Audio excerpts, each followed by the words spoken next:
show you could have on between 6 and 9. Occasionally, if he calls in, he'll be one of the people who call in. And the show, what do you want from me? What can I tell you? I mean, he's gay rap. All right, he's gay rap. He's a sleaze loser. What are you doing hanging around such a dirtball like that? What do you care who I hang around with? Why is everyone Because I listen to you, and I don't like listening to that fag. Well, then you got to stop listening to me. What can I tell you?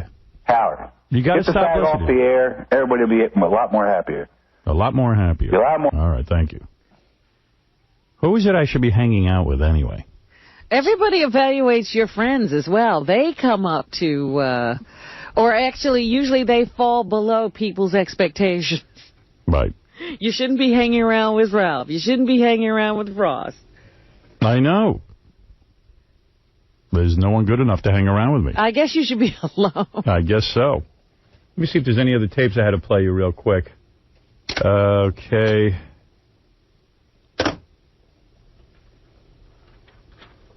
Oh, this is me on Bill O'Reilly last night. Did you want to hear some of that? Yeah, let me hear some of that.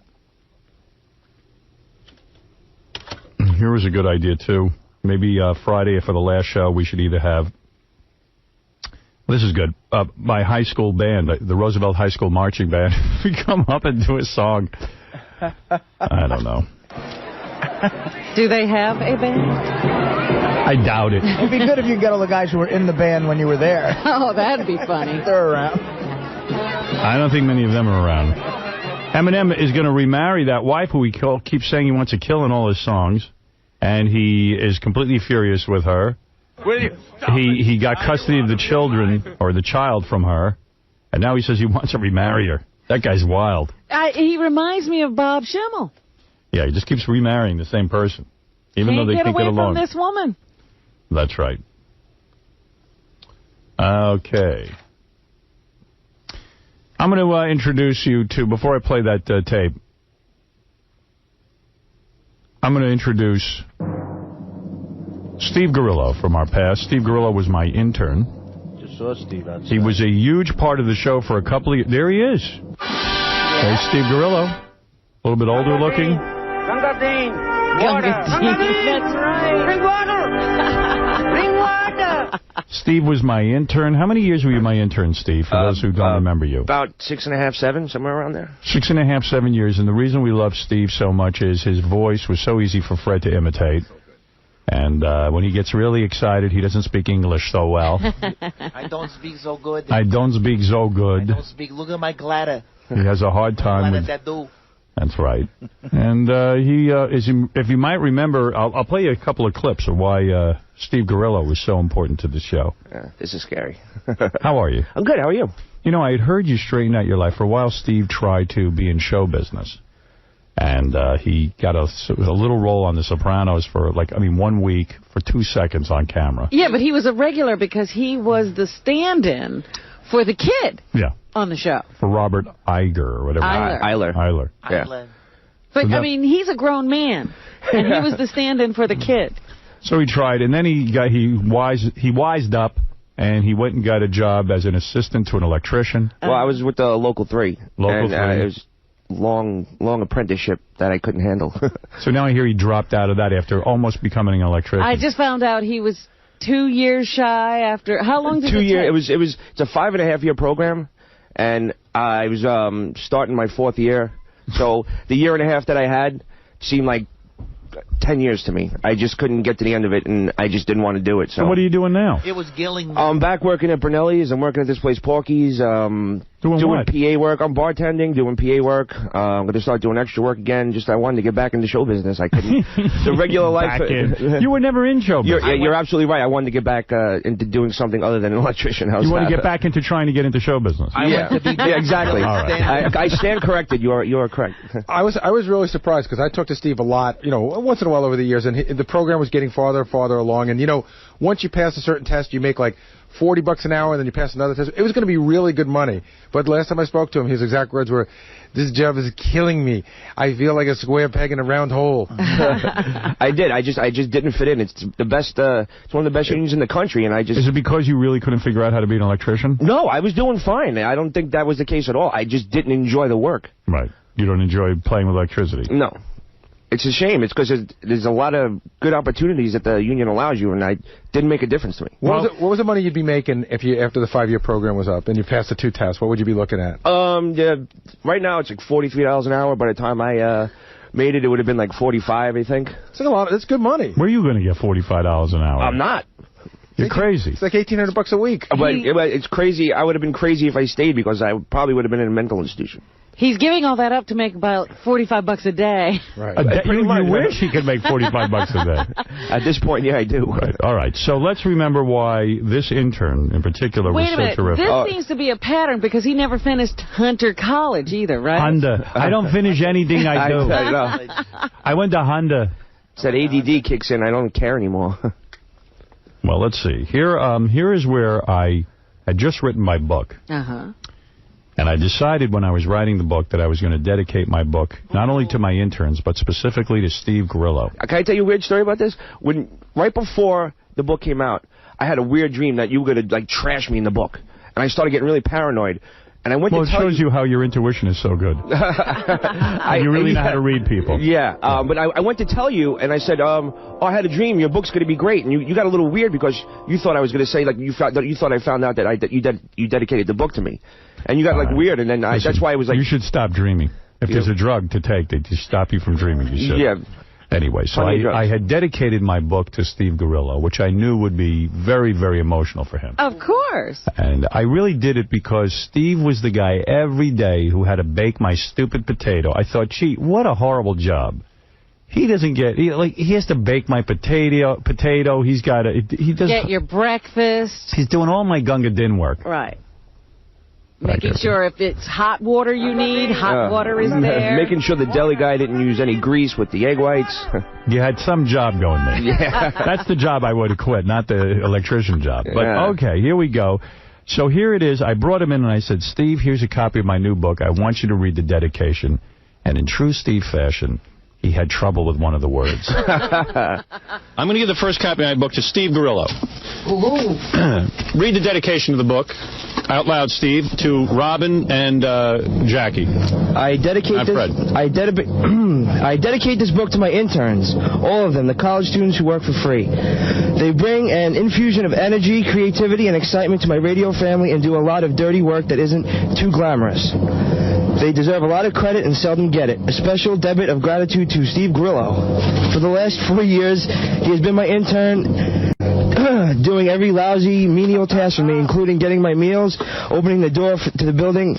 What are you, nervous? Yeah. What's the matter with you? Dude, this is really nice. Yeah, all right. Well, dude, calm down and read. For the last 4 years, he's been my intern doing every lousy, menial task for me, including getting my meals and opening the door for the building every morning for me at 5 a.m. He's never late, he never complains, and he always has a smile on his face. That was the worst mutilation of a dedication that I've ever heard. I'm sorry. A special what? A special debit? Debit? Spell the word. D-E-B-T. All right, now spell it out. Sound it out. Debit. What is that word, D-E-B-T? Debt. Debit. Wait, what college do you go to? Dude, I'm nervous. Wow. Nervous? Dude, that's very, very nice. English doesn't look like English anymore. How are you going to get through the book? I dedicated my book to you and the interns. Dude. He doesn't understand. I do understand. You understand that? I'm very, very, very flattered. That's right. Millions of people are going to read that. Beyond flattered. Really. I don't know what to say. Whatever you said was incoherent. Doesn't matter. I dedicated the book to you and the interns. It's the only nice thing I do in the whole book. I'm afraid to read the rest of it. Dude, thank you very much. All right, give me back the book. I don't have that many copies. All right. Eesh. I'm afraid to read the rest of the book. I wasn't sure you could read the rest of the book. I probably still can't. Yeah, that was unbelievable. A debit of gratitude. A special debit. A debit. A debit of gratitude. English is like Greek to me. Oh, I miss that. It's tough being an intern, though. Fred used to get you really good. Oh, yeah. He still does. Wow. Well, Steve didn't have to leave. Why did he go? I had a burning desire. It was money, and it was just... I was becoming that angry employee, you know, and I wanted to leave before everybody hated me, I think. He came in one day, and he goes, Gar. I'm thinking about leaving. I said, all right, is that your 2 weeks' notice? Okay. It didn't take much. No. And he goes, wait, I'm not sure I'm resigning. I have to... No, you resigned, that's it, you're gone. Oh, no. See it. It was time for him to leave. Yeah. He wasn't making any money. He was making a couple of bucks, and really, he was angry about it. Right? Yeah, you know, it was always a weird moment for Steve and I because he quit. He actually quit. That's right. So I went and hired a guy named KC, and then Steve got bummed out, and he said, well, I wasn't positive I was quitting. I said, you came in and you said, I'm leaving at the beginning of the year. But then I think he got bummed out that we hired a guy so quick. And it was it wasn't that. I think it was more or less like, it just seemed like, okay, well, go then. And I was like, oh. I didn't think it was going to really happen, I guess. Well, when someone resigns, we go, well, leave. You gave me a date and a time. I know. What can I tell you, Gary? I didn't want to leave, really, but I had to leave, you know. All right. Whatever. Oh, man. What's up? I heard you're married now. Yes. Yeah. She's smoking hot. Yeah, I heard your wife's got great boobs. She's got great everything. Her? You did. You met her at the E anniversary party. Oh, well, I was trying not to pay attention. She is hot. She's really nice, though. Very nice girl. Yeah. Artie tried to hit on her.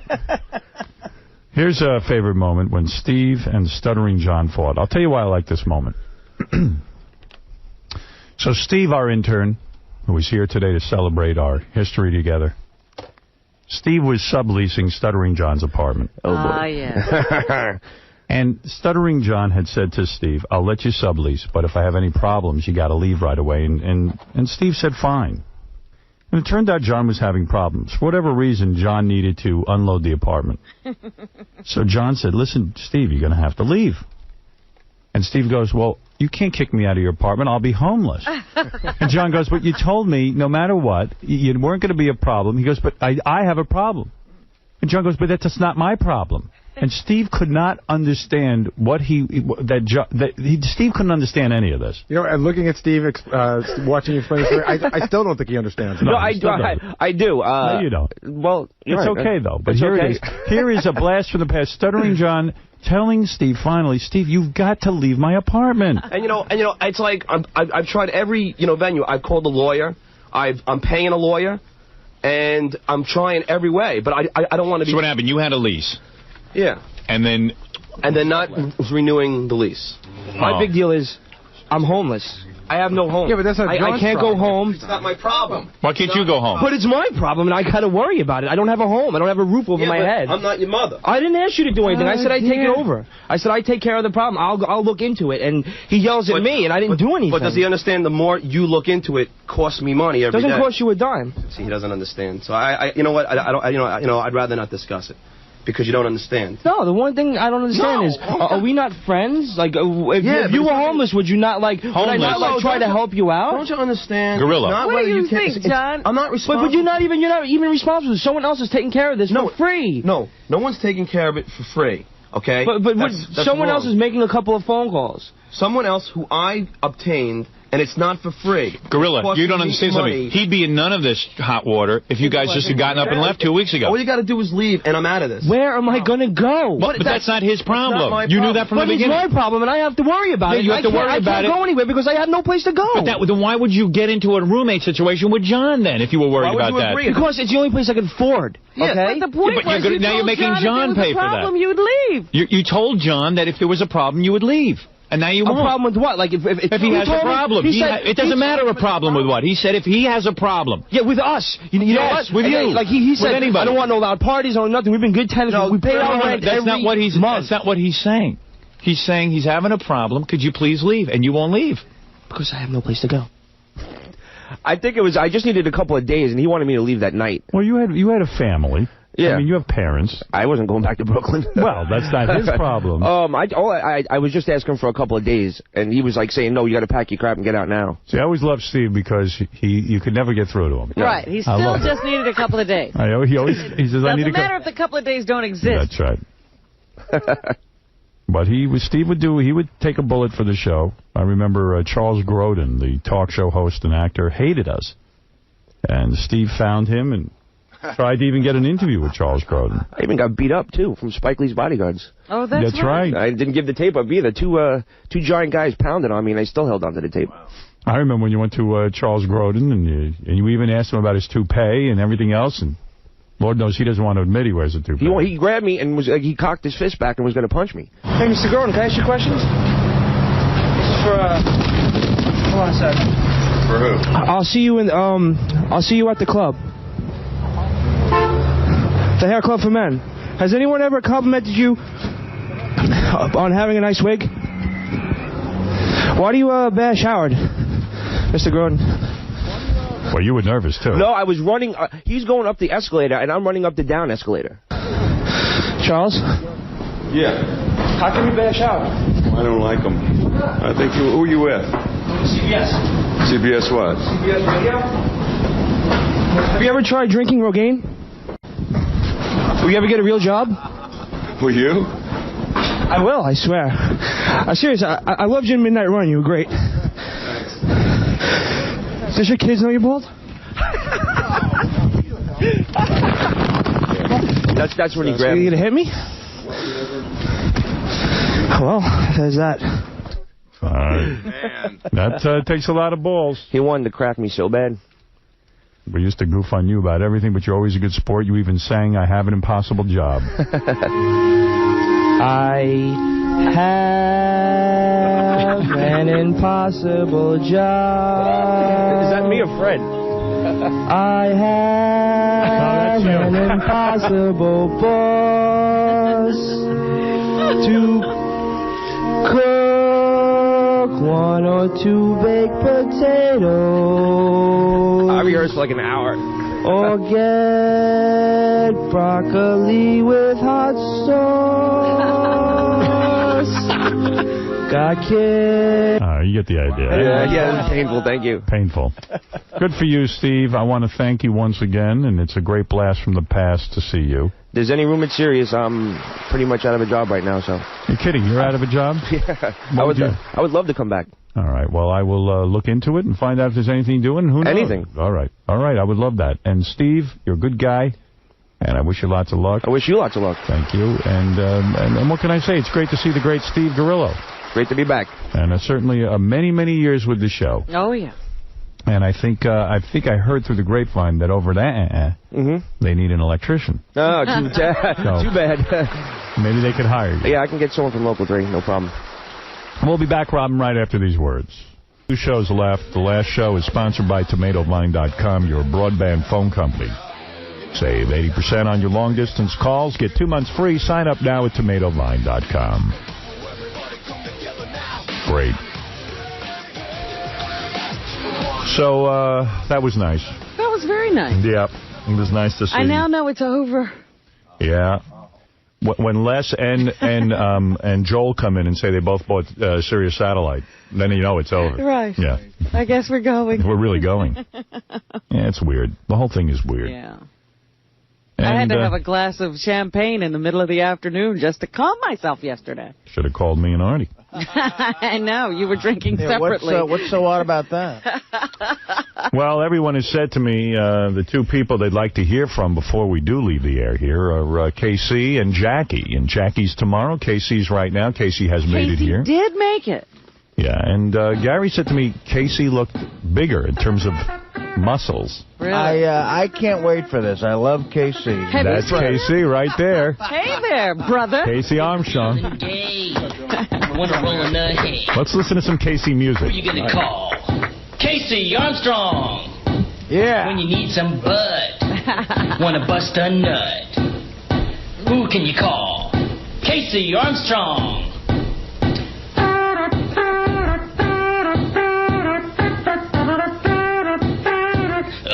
I ain't homophobic. Gotta be played in with music. Yeah. This is a saga. You know, one of the things, Casey, for all your years here, you always were a good sport because everyone called you gay. Right. And why did they call you gay? I guess because you were muscular and you started became a male model, and you were...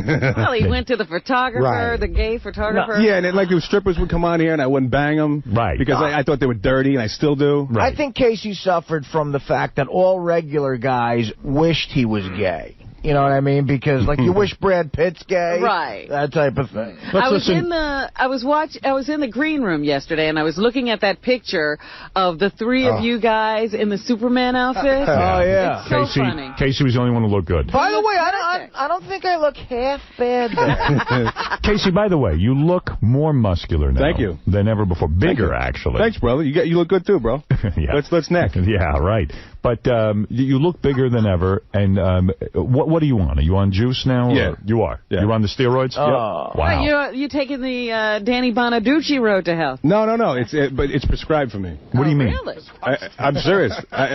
Testosterone. Why testosterone? Because when I went crazy, I was crazy about a year ago. Right. Which, I'm not cured totally of. Right. I went through like a depression thing, and they took all my blood and all that stuff, and they found out I was in like menopause. Like it eats away at all your testosterone. You had menopause? No, it's like that's what it's like. You're like an 80-year-old woman. Your period stopped. And, my period stopped. You went into menopause. I couldn't believe it. My vagina was changing. So you found out that you were in menopause. What? That's an example. Okay. Your testosterone levels were low. Exactly. So they gave you testosterone, and as a result, you've become even bigger and more muscular. Yeah, and I'm good in the. You know what I'm saying? Are you saying you were not very good? No, I'm good. Howard, he told me that he had sex. Can I say this? Of course. The other day with this woman 8 times in the day. Nice. Oh, you see? Wow. But I was not like making an announcement. I was just telling 8 Gary. times. We're talking like men. 8 times in a day. I don't believe it. Can I just say, it didn't really hit me till he walked in here. I genuinely miss KC. I love you, Artie. We all do. I love you. I love all you guys. We all miss you. Well, nobody asked me. No, I'm only kidding. Casey, you made so many contributions to the show. A lot of people don't know your contributions off the air, but you always were busy with comedy and writing comedy and making sure lots of stuff got on the air and all that kind of thing. Yeah, he was one of our best producers. Oh, you're so sweet. Thank you. And then you went berserk. I went crazy, You went crazy, and eventually... Did you know you were going crazy? Well, I always thought there was something wrong with me. But then at the end, I knew there was, it was bad. Yeah. Did you go crazy like earlier in life and then get over it? Or was this the first time? Yeah, no, it was the whole time. I just fooled you guys for 7 years or whatever. You sure you did. Were crazy the whole time. That's one thing I say. I said, I don't know who this new Casey is, the crazy Casey, because I knew a guy for 7 years who was absolutely normal and delightful. It unraveled. I just couldn't hold on to it anymore. Well, I said you deserved an Academy Award. We were watching the greatest performance of 7 years. You mean you were crazy for, like, your young years? Oh, yeah. Like how crazy were you when you were young? It's all the same stuff. I mean, it's, never... I don't want to, like, there's no sympathy or nothing, but, I was always a mess, I was always unhappy. Right. But now, I am happy. Are you? Kidding. I am 100% happy, man. Is that because of rehab? Yeah. Yeah. Now, who's that? You travel with a rehab guy? Yeah, he came with me because he's a great guy and he's a huge fan of. That's your rehab guy? He's the director. He owns the place. You're kidding. He's awesome. But I'm putting he's going to drink again. But at the end of this, let me ask him if you're cured. Of course. He can tell us. Yeah, he can say anything he wants. What's his permission? Name? His name is Richard Perlin. Richard. Okay. He Richard rules. is the head of your rehab. Hi there. Hey, Robin. I get to see you. I know. All right. I'm looking at Gary's You look head good. trying to see you. You too. Let me say hi to Richard. Richard's crazy, by the way. Good. Hey, Richard. How you doing, man? Here, just step up to the microphone. Hi, Richard. You look like a rehab guy. How are you? You He looks like a motivational speaker. You look like a motivational speaker or a guy who would run a rehab. How are you? I'm very good, thank you. Pleasure to meet you. I've been running a little ragged the last few days, but everything's great. So you run the rehab where Casey pulled himself together. That is a manner of speaking, yes. What do you mean by that? He made significant progress. He still has a way to go. He still has a little way to go, yes. Right. When you met him, though, were you afraid of him like we were? To say I was never afraid of him. I loved Casey from the moment I met him. And, I just basically, I was telling him this morning because he was very nervous about coming here today. And I told him, man, these people love you, Casey. Yeah, we do. We do love Casey. And absolutely. So he's doing, for the most part, really, really good. Did he believe you when you told him we loved him? I don't think so. Do you still have your anger toward Tom? I know Tom is very... Actually, I want to say something to Tom. If you bring him in here. Bring him in here. You sure? He's been very nervous. Get him in here. You're not going to go off on him, are you? I'm not going to hit him, no. No, you're not going to hit him. All right. All right. I just will twist his head off. What do you think of Casey being on testosterone? That's probably bad for him, isn't it? In his case, with going 8 times the other day, I think it's great for him. Yeah, so, nice. I don't know too much about it. That's a doctor-related issue. But, I see. Yeah, what doctor do you have? Dr. Mengele? Dr. Bombay. She's a genius. Here is Tom. Tom, go ahead. That's the head of the rehab. I think he's safe. Now, the last time we had you on the phone, Casey, you were very angry with Tom, and I didn't understand it. I really do think Tom loves you. I got something to say to Tom. All right. Tom, I want to look you in the face. I'm going to say something to you. I legitimately am sorry for the things I said. I hope you'll accept my apology, and I think you're a good guy. It was my fault. It was my anger, and you didn't deserve the way I treated you. So I hope I want to shake your hand, and I hope that you'll accept my apology. And someday, maybe we can talk again. Nothing would make me happier. You're still crazy.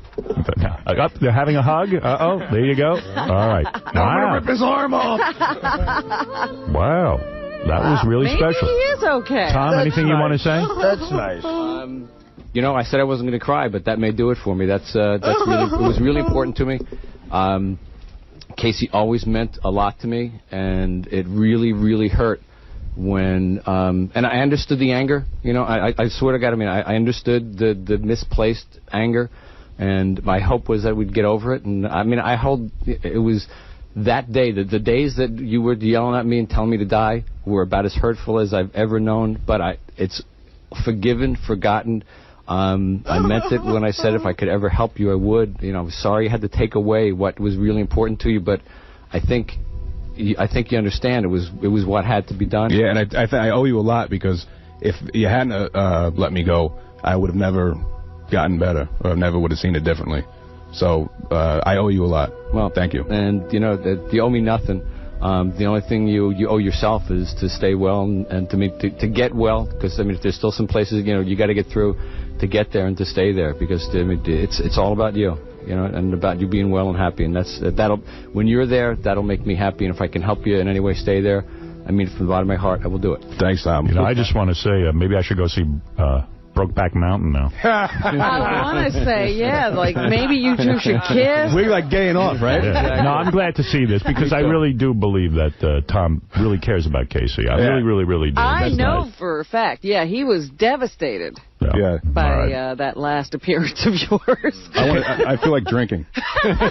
When is the last time you had a drink? Yesterday. Really? Oh, you I still drink. Oh, you still drink? Wow. What's the guy from rehab think about that? What do you make of that he still drinks? He's a work in progress. I see. You're working with him. Yeah, we're working with him and supporting him all the way. Right, I see.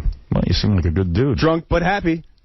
Yeah, and are you happy? What are you doing? 100%, man. You doing your stand-up? Dude, I got this awesome gig, man. I got an awesome gig. I got it every Monday night. I got my own show at the 𝗻𝗁 in North Hollywood. Right. Every Monday. I'll be there this Monday. But I just got this thing. This guy named Johnny Fratto, right? His father was Luigi Fratto, cockeyed Louie, worked for Capone. Yes. Right? His brother, Frankie One-Ear. This guy, he's got a reality show about his life. Yes. So I work for him. Okay. I'm on the show. Is that the guy on house arrest? No, he's not on house arrest, but he's got this mansion in his penthouse in Beverly Hills, and these broads come up there because he's got these Beverly Hills choppers, these little motorcycles. Yeah. And I am the VP of picking the girls that are going to be on there. You're the VP. I'm the VP. You're in charge of picking girls for a reality show. Not for the reality, for the Beverly Hills choppers, which is like supermodels.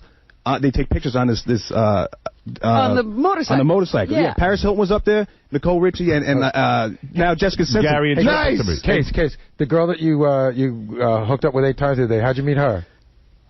I casted her. Oh, boy, you got a casting couch? No kidding. I love that. Dude, you put her in this thing, and then you had sex with her for 8 times. Well, okay, yeah. Wow. Yeah. Something like that. But, these broads, they're hot. L.A., there are so many hot broads. I know. It's unbelievable. It's crazy. I mean, because all the girls from around the country who want to be in show business go to L.A., and they're all hot broads from all over the country. Totally. My head hurts from just looking around, Yeah. Like, he's got up in the penthouse, he's got broads that are hotter than, like, the Playboy Mansion. So you're getting laid every day by different broads out in L.A.? Well, no, because I was with my ex-girlfriend for a while. Right. And I wasn't cheating on her. Right. But then when that fell through, then I sampled some nectar from around the Well, it does sound like he's doing well. The boy is getting laid. And Are you in therapy? Yes, every week. You know, Dr. Shooter rules. Yeah, you know what's a funny thing? Like, I know Artie and I have spoken about Casey a lot. Artie loves him, and I love him. But Artie and I used to sit there for hours and wonder, see, when you look like me and Artie, we could never understand how a guy that good-looking could have problems. And we would say to ourselves, he's got the whole world. Well, it really was crazy. I mean, Artie tells this story when Artie went to Casey's intervention. Artie was high. Artie's 900 pounds overweight. And they were waiting for Casey in the apartment, and Casey was at the gym. And Artie says it was the first time you ever did an intervention where a guy was at the gym. No, I was waiting for Casey, and when Casey got there, he looked great. As a matter of fact, he was happy to see me. It was nice. He was like, my buddy's over my apartment during the week, and I'm sitting there trying to do an intervention. I was disheveled, hungover, my hair, I had like bedhead, and I looked at KC, who was basically in like a wrestling singlet, and I said, Casey, look at you, you're a mess. Well, let's remember some great... Oh, sorry, Artie, go ahead. No, but then I said, and Casey said, you're a mess. I'm a mess, you're a mess. Well, let's... We both hugged, and it was fun. And let's play a little Casey homo music. Nice. This is some gay stuff. We all love these. You inspired incredible amounts of people to write music. And let's listen to a couple of tunes in honor of Casey. It's Casey Sauce at party. He'll kiss a guy if he wants to. Kiss a guy if he wants to. Kiss a guy if he wants to. You'd kiss a guy too if you loved man goo. And who could forget this one? After Casey took his gay photograph. Gay photograph. Nice. Casey posts a gay photograph with a German homo. Gay photograph. He pulled his pants down. Gay photograph. Casey posts a gay photograph. And the instant classic. Then Casey started to moan. He said, give me a rusty trombone. Give Casey the Beast Boys and grease his cover him in manges from head to toe and let it drip away. It's an honor to have that many songs written about you. It really is. In fact, this is a brand new one in honor of your appearance today. Oh, beautiful. Hi, my name's Casey Armstrong, and this one's for you, boys. To all the guys I've loved before, who've wandered in and out my back door, I don't think it's wrong. Please show me your schlong. To all the guys I've loved before. Wow, fantastic. Yeah, but you got to realize how unselfish Casey was. Casey was a producer here, and a lot of the guys who work for us now, Casey brought to our attention. That's right. Like, Casey would come in and go, this guy's great, you got to play him. Bob Levy, Richard Christie, Sal, he brought in and said, look, these guys are great, you should play them. And he was such a big part of the show and a great friend. Yes, Casey turned me on to so much talent, I threw him out the door because... No, but I mean, he knows talent. He's a talented guy himself. And now Casey, he's picking the girls to sit on the chopper. There's no my chopper. It's not a coincidence that Casey is still picking talent. Right. Because you really do. That's the truth, Artie, that Casey brought so many people. Richard Christie was brought to my attention by Casey. Yeah. I used to send songs into Casey. I'd hear them a couple days later, and I mean, I really owe everything to you and to Casey. And isn't it true, Casey did you 8 times in one day? Yeah. That's right. Let's go to Dominic. Barbara wants to say hello. Hi, Dominic. Casey, congratulations. You've come a long, long way from that little guy I met at a card game, I don't know, 7 years ago, 8 years ago? That's right. That's right. Yeah. Dominic is a real, he is totally a great, genuine guy. And Dominic paid for a lot of your therapy. He did. And my DVD, I thank him right in the beginning. Congratulations. All right. And you know what? Every day the show's getting more and more emotional. I think I'm the one becoming gay. Did you cried yesterday when you called in? Yeah. Yeah. It's very difficult thoughts of all these years going by, but Casey, congratulations. Thanks, Dominic. You're a good dude, man. All right. Thank you, Dominic. Now, do you still hate anyone, or are you full of love? No, I've let everything go, man. Jeez, no wonder you're not on this show anymore. I'm still angry, but, you know. Good. People I just move on. Yeah, that won't work here. 3 favorite moments of Casey. Let's, Casey classic moments. I said to Casey I was having a private conversation with him, and he was talking about food, and we both like to grill. He uses the George Foreman grill all the time. Yes.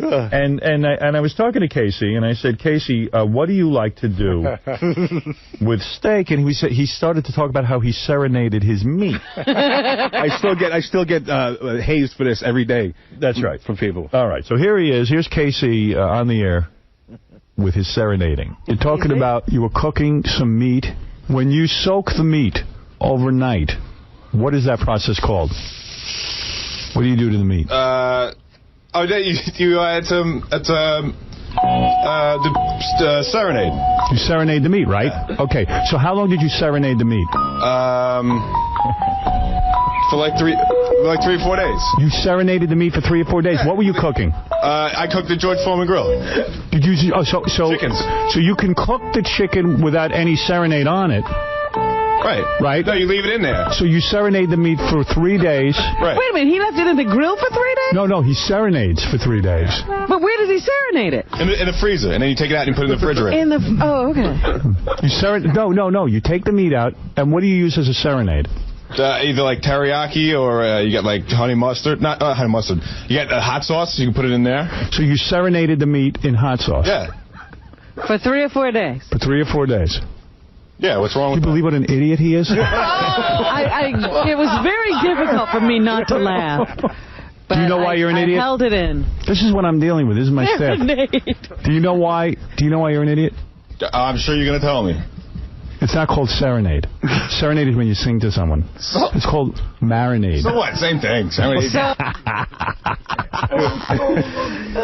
What? Oh, solo me. I am an idiot, right? No. Yeah, the other day. Everybody makes mistakes. But my friend Kelly told me the other day, she goes, I don't know how you went to college.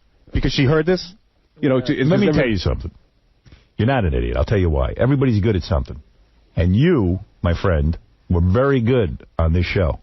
You always did a great job, and you made incredible contributions. I'm not talking about this stuff on the air where we goof around. I'm talking about behind the scenes. Oh, thanks, brother. So you're no imbecile. Lot, no, I know, and I've done. You want to meet an imbecile?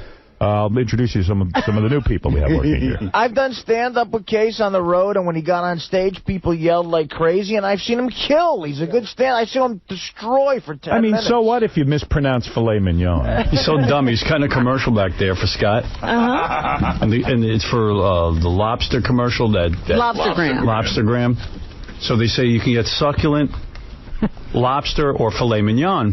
What does he say? So this idiot goes to Scott, how do you say that mignon? So Scott says, you're pronouncing it right, mignon. Did he record it? Yeah. Oh, let me hear this. Send Dad an impressive gift certificate that will allow him to choose between succulent live Maine lobsters, exotic lobster tails from around the world, or how about tenderly aged filet mignon? Dick, you're an asshole. You don't say, how do you say it? Mignon? Filet mignon. That's how you say it, you Moulignon. You're a douche. He's a douche. You want to up their commercial? Mignon. How do you say that? Mignon. Filet mignon. That's it. Oh, you idiot. Well, sometimes I was rough on you, but... No, you weren't. You never were. No, I was. You were a pleasure to work with, man. I owe you so much, man. I wasn't so bad to work with. No, you were awesome. You gave me a shot right out of college, man. Right. Yeah, no, so cool. You're talented. I have a question to ask. You're going to do well. Would you have still, you're better now? Well, I still got problems. Okay, you got things pretty much under control.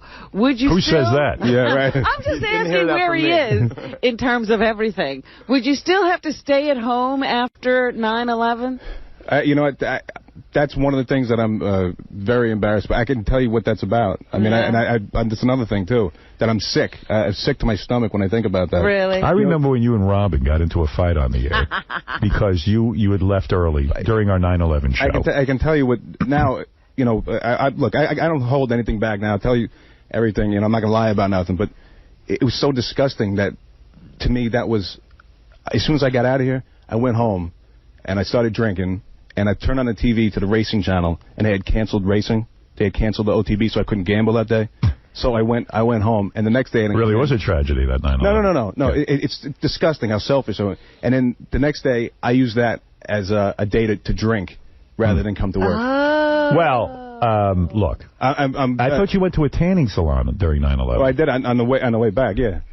I got to say, no matter how much he drank, he knew to be good looking. Right. It's disgusting, and I hate that. That's the one thing that, no wonder why I hated myself so much. Like, do stuff like that, Well, maybe you got scared. Fred used to always say to me, Casey's the most muscular, strong guy on the show, and he ran home during 9/11. Well, yeah, that was the irony of the whole thing. Yeah. It's probably the equivalent of an elephant jumping on a chair when he sees a mouse.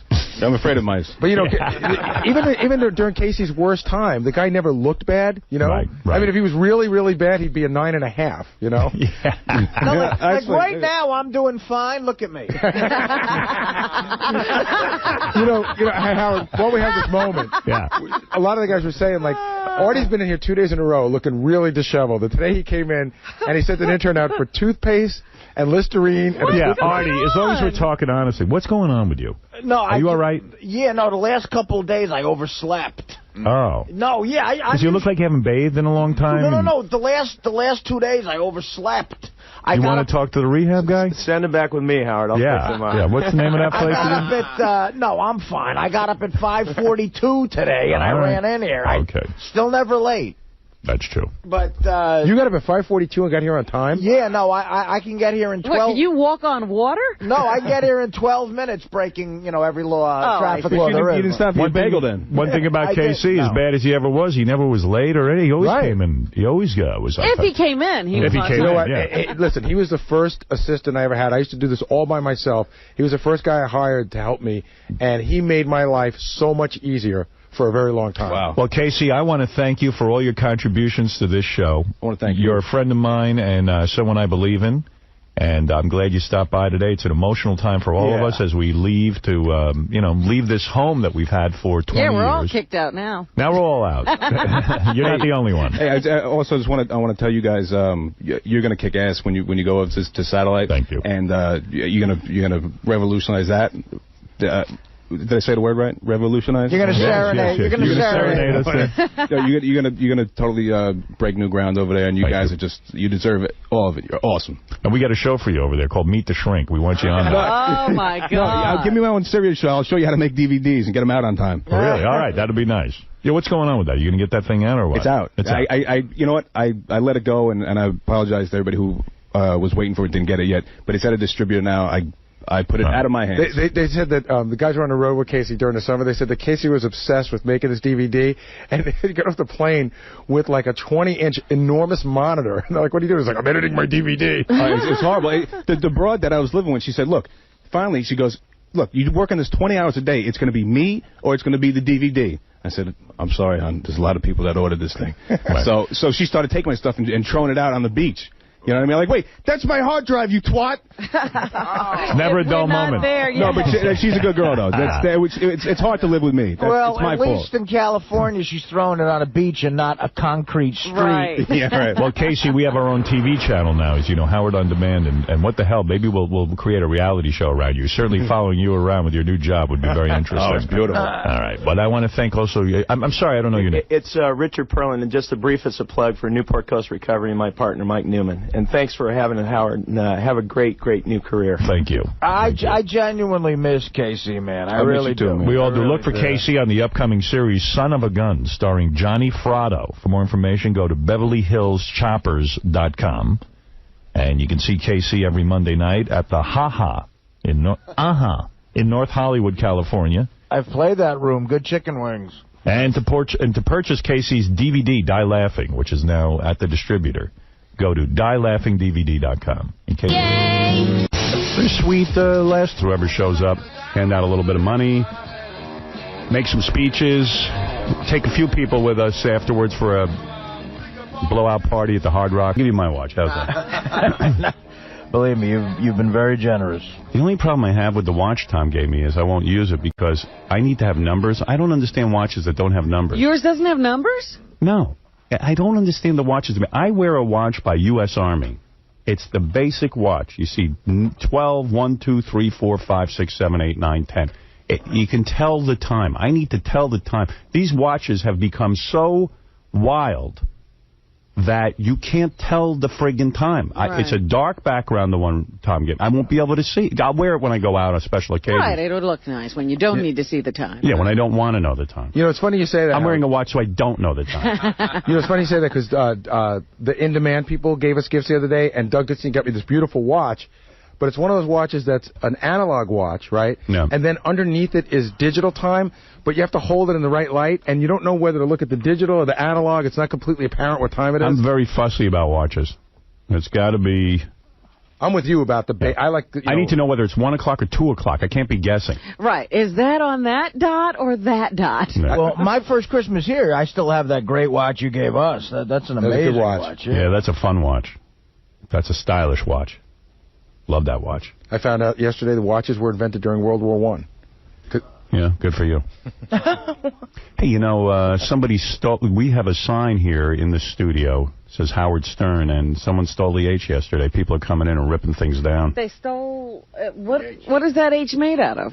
Foam wood. or something? No, it's wood. Wood? Yeah, it's weird. Yeah. So I saw some of the disc jockeys yesterday who worked here during the K-Rock era. They ripped down all the K-Rock signs. And they put big tombstones, rest in peace. Looked like a graveyard around here. Yeah, a lot of the people who worked on the music format are really freaking out, and I don't blame them. Not only they're out of work, but it's one less music station in New York, and, you know, there's a lot of change going on, a lot of motion riding high. I know Tom had a fit in the halls when he saw that, because 𝗦𝗵cie𝘄 and Joel Hollander were coming in, and he didn't want to seem like it was anarchy going on here. Right. I didn't know they were coming in that day, but yeah, they had taken part of the sign down, too, that said K-Rock. Yeah, there's a lot of change going on here as we say goodbye. Gary came into the studio. They were pulling 6 huge cables into here, and Gary says to the guy, "What are you doing?" Guy says, "David Lee Roth needs to see all the news channels while he's on the air. He's going to have a bank of monitors so he can monitor what is going on in the world." 5 42-inch flat screens, 36-inch, something like that. What? Yes. Yeah, 5 flat screens. Where is my flat screen? There's Beirut. You never asked for one. I never asked for one. Well, I probably did. Didn't freak out. I didn't like it, certainly, and I didn't want. And you're absolutely right. I didn't want 𝗦𝗵cie𝘄 or Joel to see that, you know, it was anarchy. But there's a lot of angry feelings. Thank you for the watch, by the way. It's beautiful. Beautiful watch. And and it's no disrespect to anybody else. I mean, to Artie. I mean, I've got something for Artie. I got something for Benji. But to me, when we started here, you know, on November 18th, it really was the U4. And, you know, and I'll sometimes feel... I actually started to cry when I gave Robin her watch. It was very emotional. Yeah, he had to leave the room. You look like you were going to cry when you gave me the watch. It's very emotional. Yeah. And, you know, and I am, ever since the chemo, I'm so much more emotional than I was before that. Yeah, they say when you have a near-death experience, it changes you. Yeah, I mean, absolutely. I cry at weddings and stuff. It's pretty bad. I do want to make a point that Baba Booey did not deserve the watch. He was not here the first show. That's right. Second or third, first week. No, actually, my watch should have said December 4th, but believe me, I'm sticking with it. All right. I don't think it's right. I'm just going to say it. And I'm really sorry you don't like your watch. No, I love it. I'll wear it, even though I can't tell what time it is. You'll have to wear 2 watches. You know? Can you tell the time with that watch? I just can't see the time. It's hard. You know what I'm talking about? Yeah, I mean, I can tell. I mean, it's not that different from the watch that I got that I told you about in 1984, and yeah, I can tell the time. Is that a very expensive watch? The one that you got? Yeah. It's not cheap. What does that cost? None honestly? of your business. Well, I'll go price it anyway. You go price it. I can. Let me see. You know, that's got to be $250. When does $250, $300? You know, there was a. You can go online. I told you the other day, there was a great move in the office when Stutter and John worked here. You'd give him a gift, and the second you walked out the door, he'd hand it to Jason and tell Jason to go on the internet and see what it cost. Oh, are you kidding? No. He wouldn't even do it himself, like secretly. After we got the watches, Gary said, you know, this makes it so much harder for me to mouth off about Tom and the way he's treating us at the end. They go, what's going on? I'm disappointed. What happened? And Tom knows why. Yeah, here the issue is there.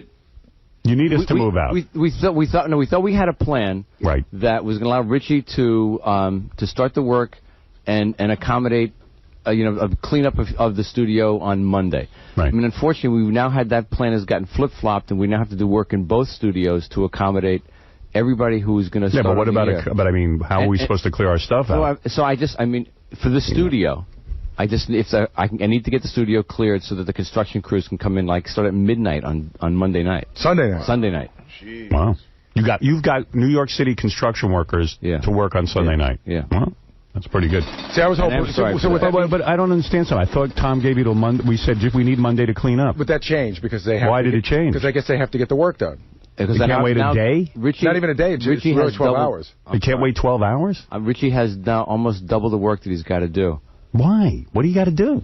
You got all the connections for a board. No, I understand, but now we have to do additional work in what we refer to as the FM studio, the music studio, as well as modify this studio to fit everything in. So it's.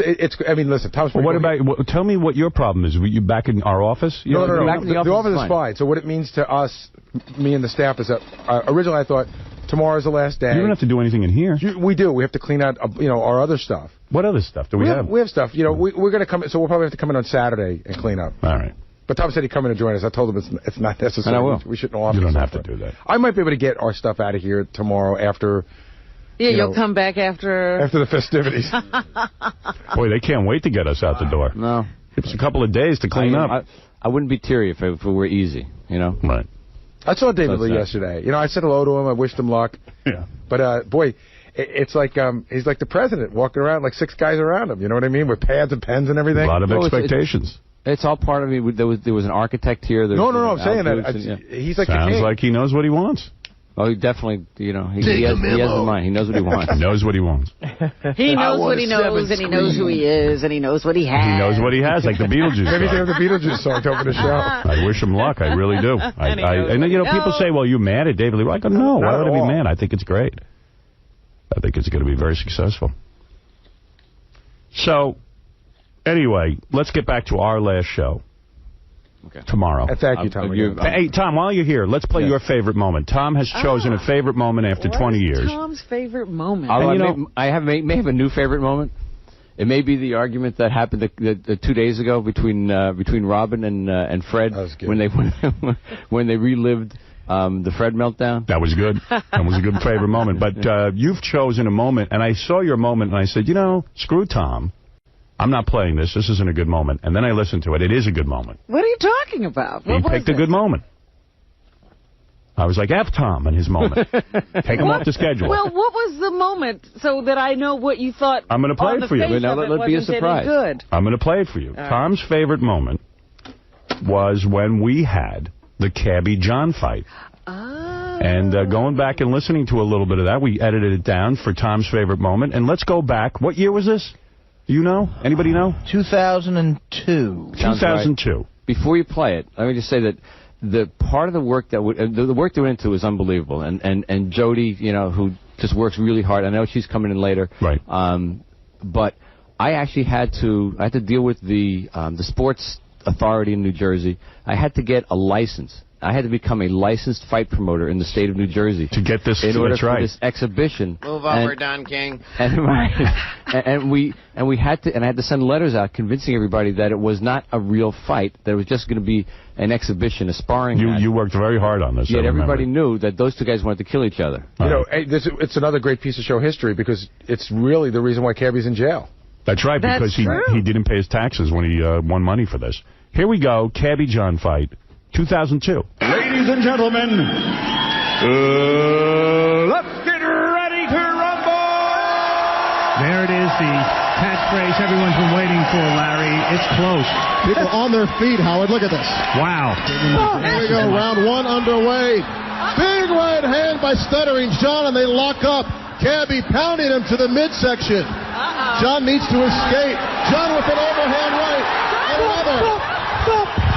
Cabby punching below the belt, a right hand below the belt, and the referee has to step in. John going right at him, rabbit punches to the back of Cabby's head, and a sucker punch by Crazy Cabby. Big overhand right by Stuttering John. What a round, another right. Cabby has Stuttering John up against the rope, another right hand by Stuttering John, and another, what a fight. Whoa, what do you make of that? What a round. We're going to find out who won. to go to the judges. Two guys went the full 5 rounds. I just saw Susanna, John's wife, cheering her man on like out of Rocky. They're raising John on their shoulders as if he has won already, Larry. Pretty premature, Howard. We've seen some strange things happen in boxing. John on the shoulders of his trainer. John on the shoulders of his trainer, swinging wildly into the air. I love it. And his bloody face there for all Saying of us I love you to his wife. Howard, I got to tell you one thing. I'm standing right here in the ring. There's a big puddle of blood from where John was just standing. Let's hear from Michael Buffer what the judges think. All 3 judges are unanimous. The winner, Stuttering.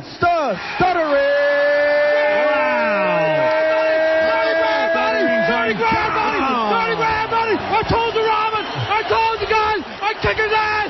I told you. Stuttering John, a man 100 pounds less than Cabby, silenced Cabby.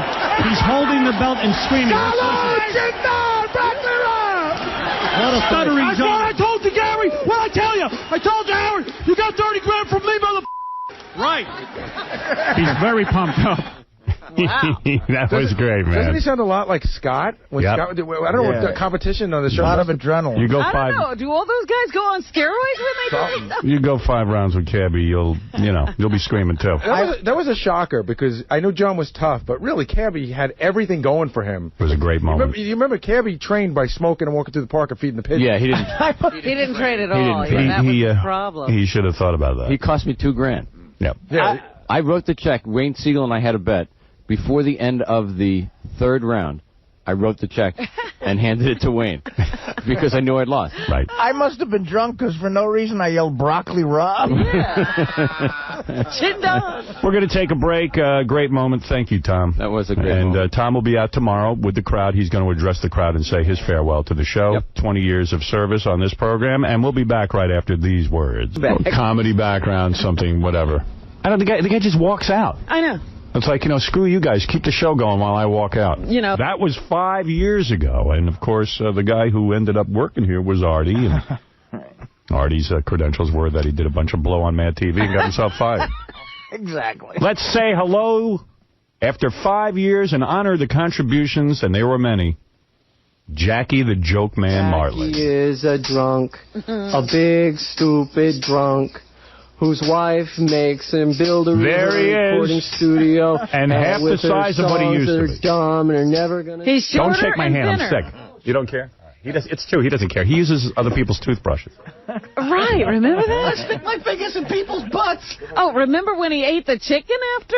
Jackie, actually, Artie offered to give you back your old chair. Would you prefer sitting there? No, that's not fair. How is it? How you doing, Jack? He's keeping it warm. Take a seat, man. There's this a is lot great. to remember about Jackie. Oh, I love this. I love this. No, you don't. How come you haven't been here before? Well, I wanted to be very special. How are you? I'm good, and you? Jackie, let's honor today your years on the show. You were with the show. How many years? 15 regular and 3, once a week. Irregular. Irregular. It's good to see you, man. It's great to see you. We almost went out to dinner. We will. Almost glad that we didn't, because that makes us... This is better. Yeah. It's been 5 years since Jackie's been on the show. And Jackie has made many, many endless contributions, including coming up with the name King of All Media.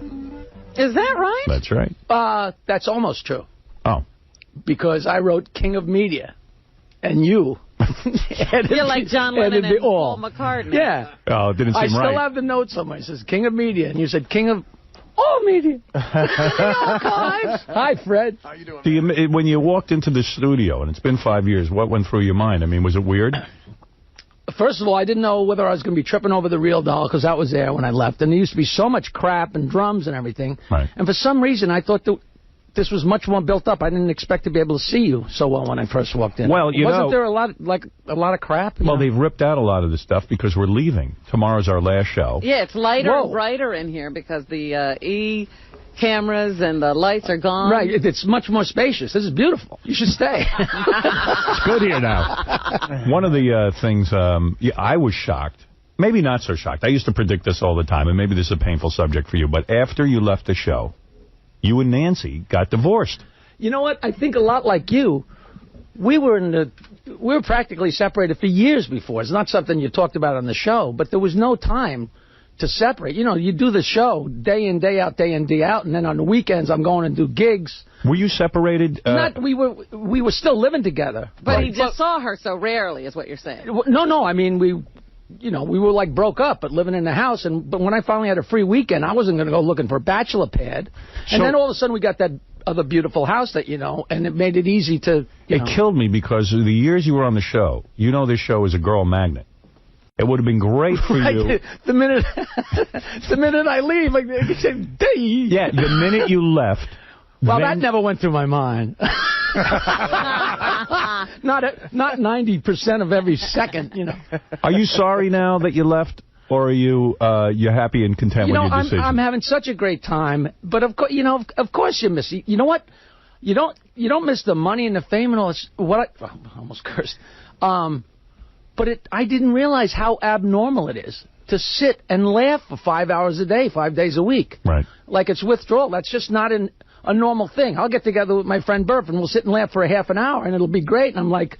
So when you left the show, all right, a lot of people thought you were nuts, a lot of money on the table. A lot of people still think I'm, I even used to say to you, Jackie, 5 years, big salary, add it all up, stand up, selling all the tchotchkes. All that stuff. I know. I said, you'll retire. I mean, not that you didn't have money, but you would retire with a lot of money. I drew a line in the sand, and you know me, I'm such a stubborn... Right. And I couldn't get it together to go to sleep. They say the definition of an idiot is somebody that watched something happen 99 times and thinks it's going to be different the 100th time, right? Right. For 15 years, I couldn't go to sleep. You can go home. You used to go home and go to bed at 8 o'clock. I don't know what your thing is now. You live in the city. I couldn't do it. In 15 years, I bet you I went to bed at 9 o'clock twice. I couldn't do it. I'd lie in bed and watch TV till 11 o'clock. I couldn't make myself go to sleep. And then by Wednesday, I would be out of my mind tired, and I was miserable all the time. But I bet you now you realize you could have worked the schedule better. You know what? I still realize I probably... Made too much of it. I should have been able to. Right. But I know I wouldn't have. I would have never quit drinking. I would have never got separated from Nancy. I would have just gone on in the same... Like I used to walk around like... I'm rich, and I got the world, by the balls. You can say it. Yeah. And I got the world by the balls, but I was unhappy because I was so tired. Now, that's not your fault. That's not anybody's fault. That's my stupidity. But so do you think did that lead to your decision, just being exhausted and saying, you know what, it ain't worth it anymore? And being the whore that I am, instead of just saying, I got to get out of here, I'm tired, I said, I'm leaving unless I can get this. Right. So that's how you were able to negotiate, because you said, I don't care anyway. Right. That's the only way to negotiate, is if you don't care if you get the gig. Right. So you made an unreasonable demand, so you I still don't. I stand by the fact I don't think it was unreasonable. So now you're poor, unknown, and well-rested. I got lots of sleep. You got a lot of sleep. You want me to build a house? I got the energy. So did you start dating right away? Because the separation happened quickly, and a lot of us were saying, "Oh, we were like, I can't believe Nancy's leaving him now that he doesn't have a job." No, but you're saying that was going on for a long time. You don't run out and say you think that like it's all of a sudden like a gun going off and you can't wait to get out there. Like right away you just don't. I always thought you two were in trouble. I used to say it on the air. I thought they were in trouble the day they got married. Yeah, we weren't in trouble. Just every relationship. I think I could have gotten Nancy behind your back. I always felt that way. I thought you did. I came close.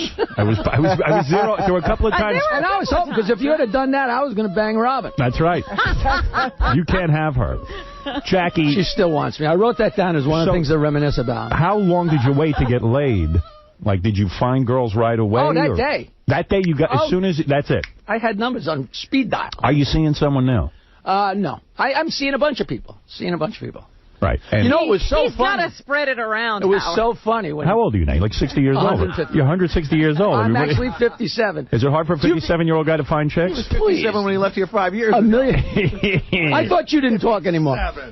Fred, are you mad at Jackie right now? Right now, no, it's good to see him. We actually had lunch one day. Did you? But I didn't want to bring it up because it was also at a time when he wasn't sure if he was going to come in here or not. Right. And I didn't want to say anything, get anybody infuriated, and start bad rapping him, because I wanted him to come in. Oh, this is recent, huh? This is recent, maybe in the past month or so. The day we were suspended. You and Jackie got together. And in true Fred form, he said nothing about it. Right. But would have been a good story. You should have called me. No, I didn't want to queer the deal, because like Gary was saying, he's not sure, he wants to come in, but blah, so you're blah, not blah. angry with Jackie. I know you were very, very angry with Jackie. Which I totally didn't understand. The fact Explain it to Jackie. The fact that you walk out And I didn't. And being very in selfish. all fairness, after everybody told you for like a year solid, Jackie, you know, take the deal, don't make waves. No, hold on. This is after 4 times. You know, of people have been I'm asking. going to walk out. Fred, I'm coming back. I'm going to walk out. I'm going to come back. Do you control his mic? As a matter of fact, in Vegas.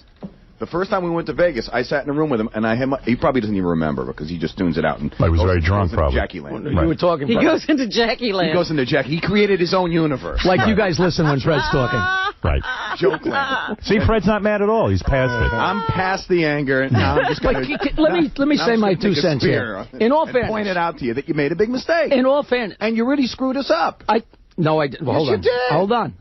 In all fairness, you left us high and dry. No, but that's not. This show is a well-oiled That is machine. not true. You were a very important cog on this show. And when you walked out, and wait, I agree with that. I didn't understand your feeling because I feel if Jackie wanted more money, but they were offering him more money. I thought it was a reasonable deal. Everybody did. Yeah. I still don't know. I never asked anybody. But that's not your decision. That's my decision. If I decide what I want, that's not. Then why did you call back 3 months later looking for? Because a woman's allowed to change her mind. Okay, get up on the table. We want to look at your vagina. In all fairness to me. In all fairness, can you say that? You can say vagina? Vagina. You owe us. Why are you leaving? This place is a free-for-all. Listen, in all fairness to me, I couldn't even begin to talk to anyone because nobody knew if you were staying.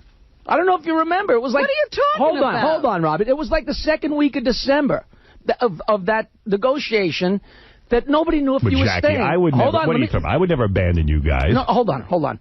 So finally, you said, "Listen, I'm cutting a deal," and that was the second week of December. And I started talking to Tom, and it went back and forth like once or twice, and then there was no communication from him. Like, you know, he said something, and we hadn't offered anything. I think everyone had given up. They just kind of basically said... But we went 2 months without any response from him at all. And after 2 months, I said to Tom, I got nothing to do except not come in on Monday because there's been nobody's budged. I guess I decided, I said, I'm moving on. Jackie left, and I'm moving on. That's which you're allowed to do, ready. and I'm allowed to do. But this whole thing that... Go ahead, Tom. Hold on. This whole thing that nobody knew I was coming in that Monday, that's false. Go ahead, Tom. I mean, it's regal the way you stand at that podium. Thank you very much. Thank you. Jackie should have taken the deal, right, Tom? I'm comfortable here. No, I absolutely. I mean, I begged Jackie to take the deal. And I agree that you did. Right. And I was stubborn, and I admit I was stubborn. And you lost out on a watch today. Because Tom gave us all the original members' watches. Yeah. You lose. Oh, you would have had one of those watches. I got to tell you another thing that's true. I have never, ever worn a watch. So Jackie, another reason I made the Jackie really missed out on a good deal. I did. I mean, because we had I really had stepped up big time, made Jackie a firm offer. It was a 5-year firm deal. Jackie had never had a guaranteed contract with the station. With the company for all the years he'd been here. He was always I'm not disputing any of that, but it's my decision. No, I'm allowed to say what I want to work for. I don't debate that at all. You know it was your decision, but it was a bad one. You know what the big thing we're leaving out, too? You know, because we talked about this. I forgot those lips. A couple of weeks ago. Look at that. Look at the size. Look at those lips trying to get over those teeth. One of the things. Hold on, let me enjoy this. That's what Jackie did so well. Jackie, you love torturing Gary. All I can remember is you standing there, and he gets a few minutes during the commercial to try and talk to you. I remember that, too. He'd be trying to talk to you, and I'd be going, da-na-na-na-na, from Mighty Joe Young and Climb Joe. And he'd get I will tell you that. Your life got better when Jackie left. I'm going to tell you something. It was the 1-2 punch of... My life it really did get better when you left, even though I missed, aren't you glad even though I missed you like you can't believe. But it got better because I was able to get more done, and then my life really got better. Again, not a cut to, but when John left, those were the two guys who just gnawed away at me day and night. He would talk to you, and the show would be ready to go on its regular, normal course, and he would just about be out the door, and I'd go, look at that ass. And that would be good for 45 minutes. Here's what he would do. Howard. I didn't even have to contribute. I didn't make fun of anything. I would just remind you to make fun of him. How about the long hours we put in for the Channel 9 shows when me, you, and Fred decided to release our stress by painting pictures of Baba Booey? You know, that was maybe... You know, there's arcs of the show where it really spiked, and that was when we were so tight.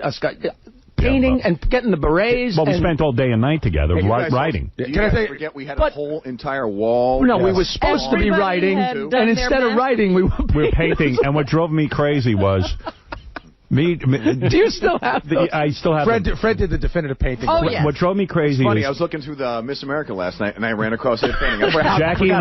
Jackie and I would knock out 10 to 20 paintings he did a masterpiece of Gary. Fred spent months painting the background of his Baba Booey.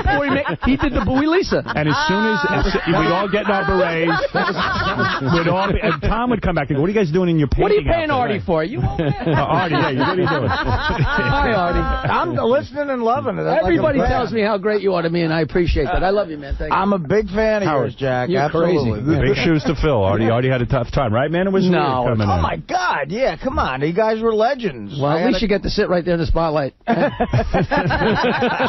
they were playing in the studio, they're telling me and Fred that, hey, you're going to be the stars of the show, and then they hit us in the breadbasket. And they put Benji up my butt. How's he? Is he over there? Benji took your job. He smells. Yeah, there's Benji. You never liked Benji. You felt he was trying to take your job. I like Benji. I just didn't like when all of a sudden he climbed up my ass and took my space, but that wasn't his fault. Benji, you want to say something to Jackie? No, I owe him money. Yeah, actually, about $3,000 worth of grapefruit, but... All right, thank you, Howard, do you know, that's not a joke. Do you know that Benji used to get breakfast for everybody, and Benji has yet to submit bills? Yeah. Everybody here owes him around $3,000 or $4,000. Benji just paid for breakfast for 4 years. And I kept saying, what do I owe you? What do I, like Christmas time, I give him $100 or something as a bonus, but I'm like, where's the bill? And he just never gave it to me. He'd sound like $4,000. Man, there's so many stories to go over. Can I just, we should be doing this for a month. I just want to say, the one thing that Jack used to do that would drive me crazy. Doing it for 5 years. What'd you say? He should have been doing it for 5 years. Right, yeah, go ahead. The one thing that Jackie would do that would drive me crazy is, you're right, like you would goof on me and you would be done. And Jackie would remind you, the way he would do it, that would make me crazy. You'd tell the last joke on me, and you'd already be thinking about what to do next. And all of a sudden, there'd be a little bit of silence, and you'd hear... and that would remind you to keep making fun of me for another hour. I remember we write to each other. Not only do we work on the show in the morning, but all day we'd be in touch with each other on the computer. Lotus Notes on Lotus Notes computer system. And one time, Gary wrote a note, and you know when you're typing fast, instead of the word make, he wrote AMKE, A-M-K-E. Common mistake. Common mistake. And Jackie relentlessly wrote AMKE. That was good for about 2 years. 2 years. Yeah. Howard, I will show you an email Jackie sent me within the last 3 months. Yes. That has it in there. Always. Like it's like you killed someone and Jackie follows you around with the police photos. But that was the thing, that Jackie's goofing on you didn't end with the show. Oh, no. He's still goofing on you. There's and that whole Mighty Joe Young. I haven't seen you in so long. They had whatever the holiday is, the Rosh Hashanah, when all the Jewish people go to Long Island at like 4 in the afternoon, and I didn't realize the Jewish holiday because I'm, been living on Long Island 50 years. I don't know the holidays yet. And I leave, and I'm going down 56th Street to go to wherever I was going on, maybe the Tri-River Bridge. And I'm driving along, and I see a car stuck in... The traffic is not moving. And I see a car, one length in front of me. And it's the unmistakable Mighty Joe Young head, right? And it's so funny. And I pull up next to him, and he's got the windows up. And I guess he must have been blasting something on the radio. So... and I'm honking, and I'm honking, and I'm honking. And by the way, you're describing that Baba Booey, the back of his head looks like an ape. He's Mighty Joe Young. Right, yeah, he's a chimpanzee. Yes. So finally, he looks over, and he collapses, and he rolls down the window. I said, I didn't think it could possibly be you, because it's an unmistakable head, but you should have a much better car than that by now. And he's like, you never stop. You never stop. That was it. Let's go to basketball. I was listening to Bobby Slayton, new CD. Tomorrow is our last show here. We're going to be outside. We're going to say goodbye to the fans. After all, who supports us more than the fans? And Jackie knows it better than anyone for touring the whole country. And I'm here. The reason I'm here is to say congratulations. This is such a wild thing. That's serious. You could say that. Congratulations. That's such a big deal. That's so wild. Dead air, hit it. Before you go, and we need to give Jackie a plug, by the way. Jackie's. You don't need to. Did he get a plug from me? Jackie's joke master. Wait, before you give me a plug, I'm going to give you a present. I brought you a present. A present. More T-shirts? I don't think Brokeback Mountain T-shirt. Oh, thank you. I would actually... No, he's not in that. Thank you. You're not in that movie, are you? This is a fag movie. Yeah. My friend, I got a great friend, Tom Bernard, who's like the president of Sony Classics. I got these big friends now, and he said, hey, they keep talking about this movie. If you go in there with something from that movie, they'll be inside, and they'll love you guys. I said, they're not going to attack me. I'm going to have a great time in there. But they sent me over those T-shirts to send them. How much did you pay for it? Jackie Jokemaster Jr. 1 and 2 are available at all Bed Bath & Beyond stores. This is the thing that's keeping me afloat. It's making me... Is it really making you... And it's so ridiculous because I've been telling these We horrible... don't think you're making any money with it. I know, of course you don't. Right. But I've been telling these filthy jokes for my entire life since long before I met you, and now I'm making money with Knock Knock, which is just so ridiculous. My kids love that thing. Jackie's Dirty Joke Machine is... Voodoo. Voodoo who? Who do you think you are? Jackie's Dirty Joke Machine is available at all Spencer gift stores. And see Jackie this Tuesday at Ferrera's in Point Pleasant, New Jersey. And I want to just tell you, Howard, I'm not fooling around. That seat's 90. Wow.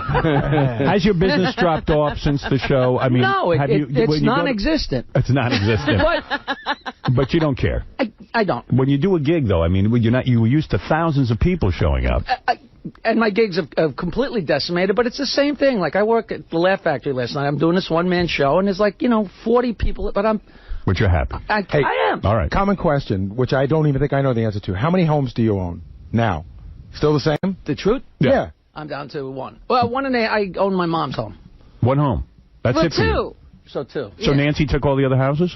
She didn't take them. She earned them. Did you get wiped out in the divorce? I mean, I was counting your money going, okay, so he wasn't planning on this. No, I was totally, right down the middle. And I understand that you two are still in business together. Is Jokeland still a business? Jokeland.com is still there, and we're still selling CDs. I mean, Jokeland, the physical property. No, that's gone. a virtual concept now. But we're going to be doing downloads and video downloads. But and I mean, all that stuff, had to kill you. You saved so much money. You saved every penny you made. Turn the garage into a recording studio. Then you start to believe your own myths. I spent money. But you quit the show. And then you had to give up half your money. No, I gave up half my money after I lost everything in the tech crash. so I got cut in half about 3 times. Jackie, so you had to be saying to yourself, I shouldn't have left the show. No, but Really? Howard. Wow. For 5 years I've been believe it or not, I quit drinking 5 years. I haven't had a drink. Hey, you really aren't drinking even now? I haven't had a drink in 5 years. And no wonder you look miserable. I still smoke a little pot. Right. And I'm a happy camper. That's it. Okay. I wish I was 30, but everybody wishes they were 30. Let everyone say hello to you. Dominic Barber, you're on the air. First of all, Jackie, of course, made up the name Bloated Attorney when I was big and fat. Right. In all fairness, that might have been Fred. Fred? Could be. Who knows? We're like Lennon and McCartney. We didn't know who wrote what. He earned the title. You did, Dominic. Well, not anymore. I'm better than you, Jackie. But 2 things I wanted to ask you. One more less wife than me, right? Yeah, he's been divored Dominic just got divorced again. That's 3 less wives. They come and go like Twinkies. And I want to ask Jackie 2 questions. One, did you pay Rodney Dangerfield's widow with the joke show? I told her I cannot pay a lump sum. I have to do it monthly. I send her monthly check. What's your other question, Dominic? Does he remember the flood in his basement? That was some of the favorite moments when Jackie's house got flooded. I was always really nice to Dominic, and I thought he came over and he was so sweet and so understanding, and then called up and made fun of the fact that we had a flood, and it was, and now it's very funny. Yes. But at the time, it was like, what a such a betrayal. Oh. Let's say hi to Beth. Beth, go ahead. You're on the air. Oh, Jackie, I have loved you for 15 years. We used to go to Club Benet to see you, and I would leave my husband and my kids in a heartbeat for you. When I heard you were divorced, I was dialing that phone so fast. Oh. Really? For 2 seconds, I thought that was your bathroom. I thought you were saying you loved me. She's dumping me for you. No. Are you getting laid a lot? Seriously? Yeah. You are? Yeah, but I still want to go on that date that you promised me. You said you're going to fix me up with Beth's friend, and we're going to go have fun. Is that true? Didn't you tell me that she had a beautiful friend 5 years ago? I don't even know what you're talking about. Oh, okay. Well, maybe I do. I don't know. I'm trying to think who it is. Find me a friend. Well, after a show at Club Benet, my friends and I waited, and Jackie took pictures with us. Oh, wow. And well, wait, you took the picture. But what else did he have to do? Yeah. I mean, really? Well, wait, he took a picture, and when they took the picture, the 3 of us were in the picture with him, and he bit my chest. And I freaked out and was screaming the whole way home, and no one knew why, so we got the pictures developed. Yeah, I think Jackie was responsible for more sexual harassment than any person on the planet, quite frankly. I don't know whether you're bragging or complaining, but thank you very much for coming to the show. I loved it. Thank you. I love you very much. At least you didn't get a finger up anywhere. I have. Can I tell you? You're the best. That one. Thank you, honey. I appreciate the call. There was another great moment. A classic moment. Where Jackie just couldn't behave himself. Tom had to set up this whole sexual harassment talk. and we all had to go into the conference room. And Tom said, he specifically pulled me to the side. He said, please talk to Jackie and Fred. Very serious. I'm in charge of the place. The sales guys, don't make a mockery of this. Yeah, right. And there's 40 people sitting around a conference room with a TV. And when Tom walks in, taped to the TV is a giant penis. A picture of a giant penis. That was a show. If there was a camera, Fred, do you remember that? At the sexual harassment, yes, at the sexual harassment meeting, there was a giant penis there. And Tom was just so angry. There had just been a suit in the company. You know, something happened. So now we're all getting the messages. You got to show the paper. It's got to be serious. So all the men and women from the company are sitting there waiting for the... And he hangs a penis up. Let's go to some favorite Jackie moments as we are coming in. It's great. In fact, is it true you sponsored Jackie's appearance? Yes. It's sponsored by Havoc. How did this happen? I'll tell you exactly how it happened. Means we needed to get a plug-in. I'll tell you, here's what happened. Yeah. No, nothing personal to Jackie. We were supposed to have Mike Tyson in yesterday. Right. That was what we were working on. So I went to Tom a week ago, yeah. and I said, I might need some money to get Mike Tyson in. So they got Mike Tyson's appearance sponsored. Mike Tyson's management is less than together, let's say. So they at the last second, they decided not to come in. So we'd already sold the sponsorship, so we just... So now Jackie is sponsored. No, exactly. What happened? Last week you were supposed to do the last Mike Walker game. Havoc was supposed to be the sponsor of that. We didn't do it, so we had to find a way to make it up. So thank you, Jackie. All right, so here finally it is. Got something out of you. Havoc, the gritty and sexually provocative film starring Anne Hathaway, available now on DVD. Wait, at least tell me the name of the movie. So I just did. What is it? Havoc. Howard, do I get a copy of the movie, Tom? I'll make sure you get a copy. Howard, that's the one we showed you the naked pictures of Anne Hathaway. That's a very good. Princess Diaries. Because we're running out of time, I just want to say a couple of things. First of all, a couple of favorite Jackie moments that we wanted to play. This is Jackie apologizing to his wife. How did I know? How did I know we're gonna? I even want to hear this. Jackie, of course, being a married man, we went away to Pennsylvania, I think. Philadelphia. Yeah. And Jessica Hahn was there. And I guess we had all gotten into a bathtub with Jessica Hahn. You remember that night. That's right. And we talked about it on the air. Nancy was livid. And she made Jackie come on the air and apologize. You know what? There's so much more to it than that. But that's not true. On the bus ride home, you guys being goofy... took Jessica's wet nightgown and put it in Jackie's luggage. Yeah, Nobody, I did that. Hold on, but nobody knows that. Yeah. That had nothing to do with it. Oh, really? So Jackie got home. He found the wet lingerie in there. I laughed. And you know what he did with it? You did? Because that was it. Jackie... Let me tell a story, because the actual story is funny. The truth of it is that we were leaving the next day to go to Paris, where her sister was getting married. We were going to Venice. We had a European vacation planned. It was a big deal. We were going on. It was like the last day before vacation when we went to Philadelphia for the funeral. Right. And you and me got in a tub with Jessica Hahn, and I left my pants on because I thought there's no foul if I got not just my underwear, I had my pants on. So we got in, me and you and her. Next morning, you made it sound like it was a full-scale orgy. Right. You know, meanwhile, we were in there for about 2 minutes, and it was so stupid and non-sexual, but it was really fun. Right. I was drunk. We were all crazy. So you made it sound like an orgy, so she's out of her mind. When I got home, it's a miracle she didn't kill me, okay? Then she stormed out of the house and left, and I was like, I didn't know what to do. I thought I had covered myself by leaving my pants on. I thought I was fine. And then I opened up my suitcase and saw the pink... If Nancy had been there when I opened that up, I would be dead. Yeah, that's what we were planning. What'd you do with it? I went out back and threw it over the fence, but I was laughing. He threw it away over the fence. Yes. So, meanwhile, I called my therapist and said, what am I going to do? She doesn't want to go to Europe. And the therapist said, do whatever you can to get her on the plane, because once you're on the plane, it'll be forgotten. Didn't even know there was a therapist involved. So she never said to me, do it. I came in and I figured this was the only thing I could do and said to you, give me the mic. So that was my own... This was your own thing. All right, let's go back. Here's Jackie. Poor Nancy got the rap. Like, you better go in there and... She didn't even know I was going to do it. 601, Jackie Martling grabs the microphone. Give me my Hail Mary pass. There it is.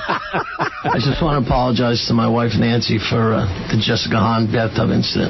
It's stupid, and I'll never do anything like that again, and I love you, and I'm very sorry. And I'm very sincere, and please don't make a mockery of this. I'm serious. I'm sorry. I'm not trying to bring the show down. I just wanted to apologize.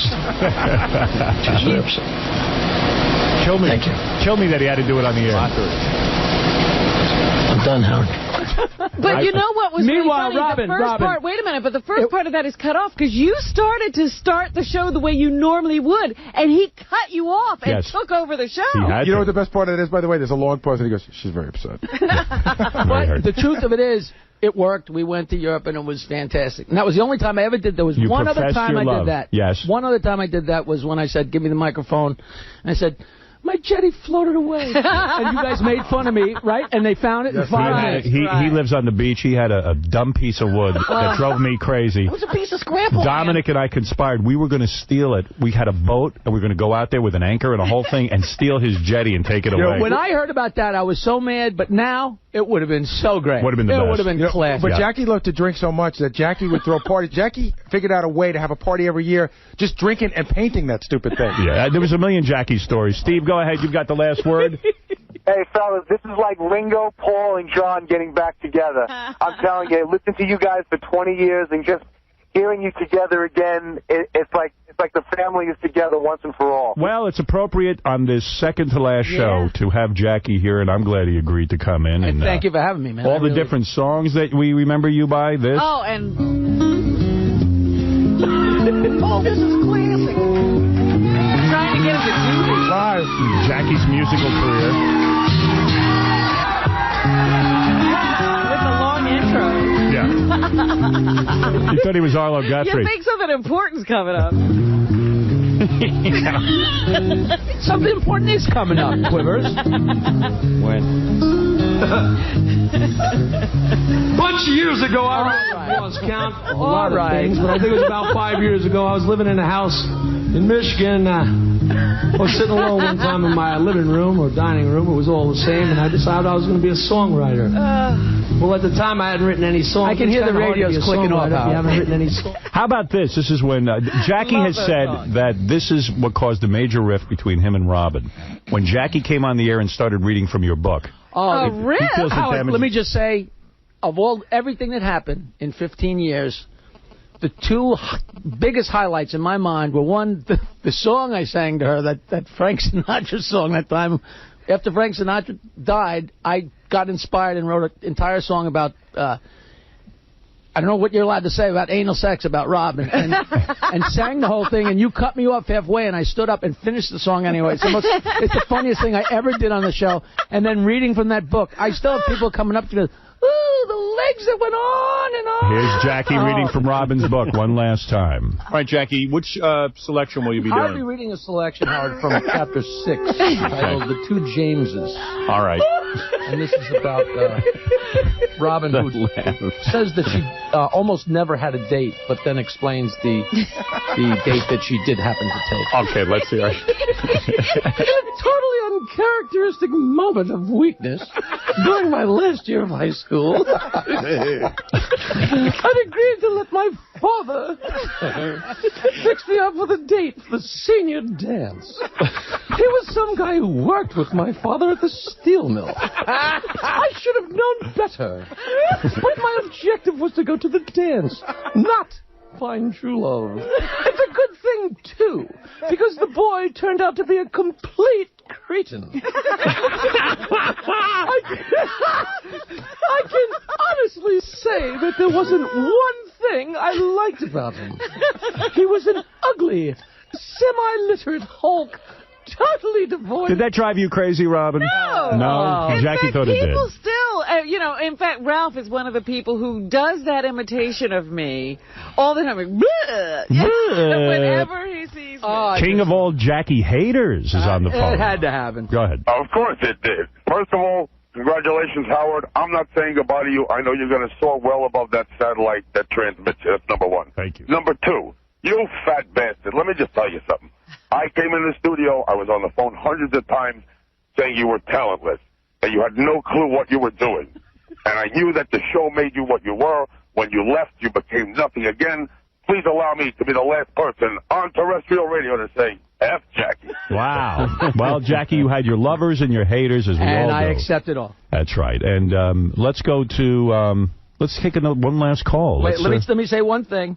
Yep. Just so I can say that I said it here when it happens. There is now Jokeland Industries.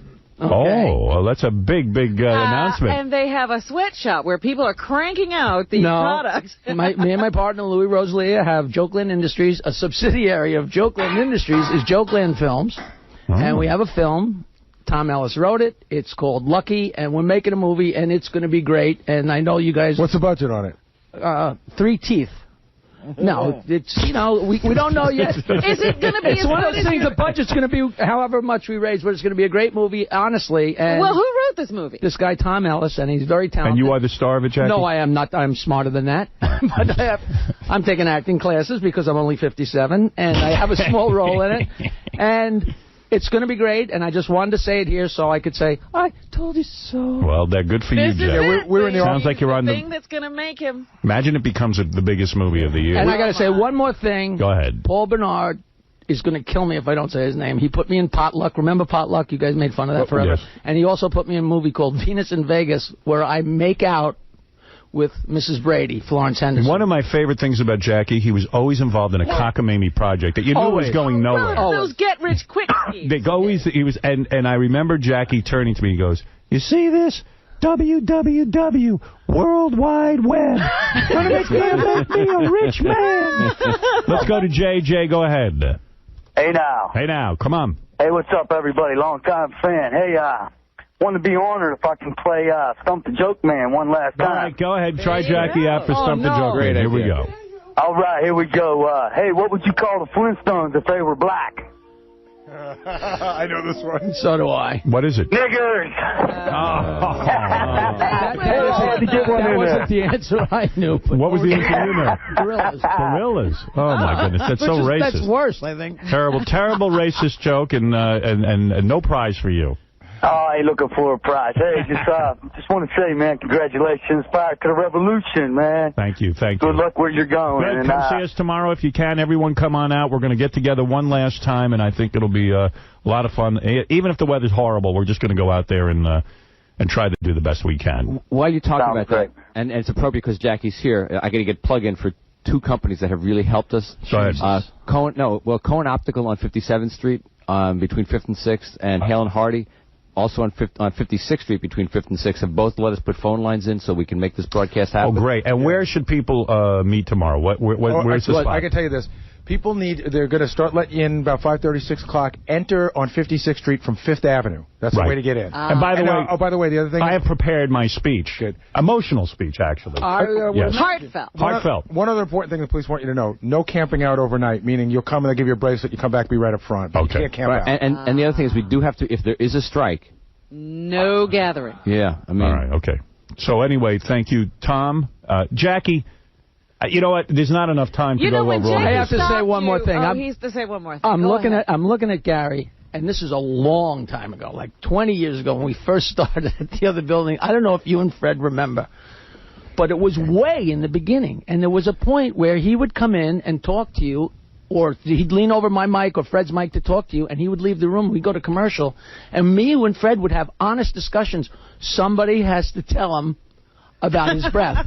Do you remember that? Yes. And finally, we had to have the intervention and tell him. Who did it? I think. Oh, yeah. You did on the air. I could never tell someone that in their real life. We recruited somebody else to tell him. No, you guys always tell me on. No, that was back in Washington. That was the guy with body odor. I'm the guy with bad breath. Right.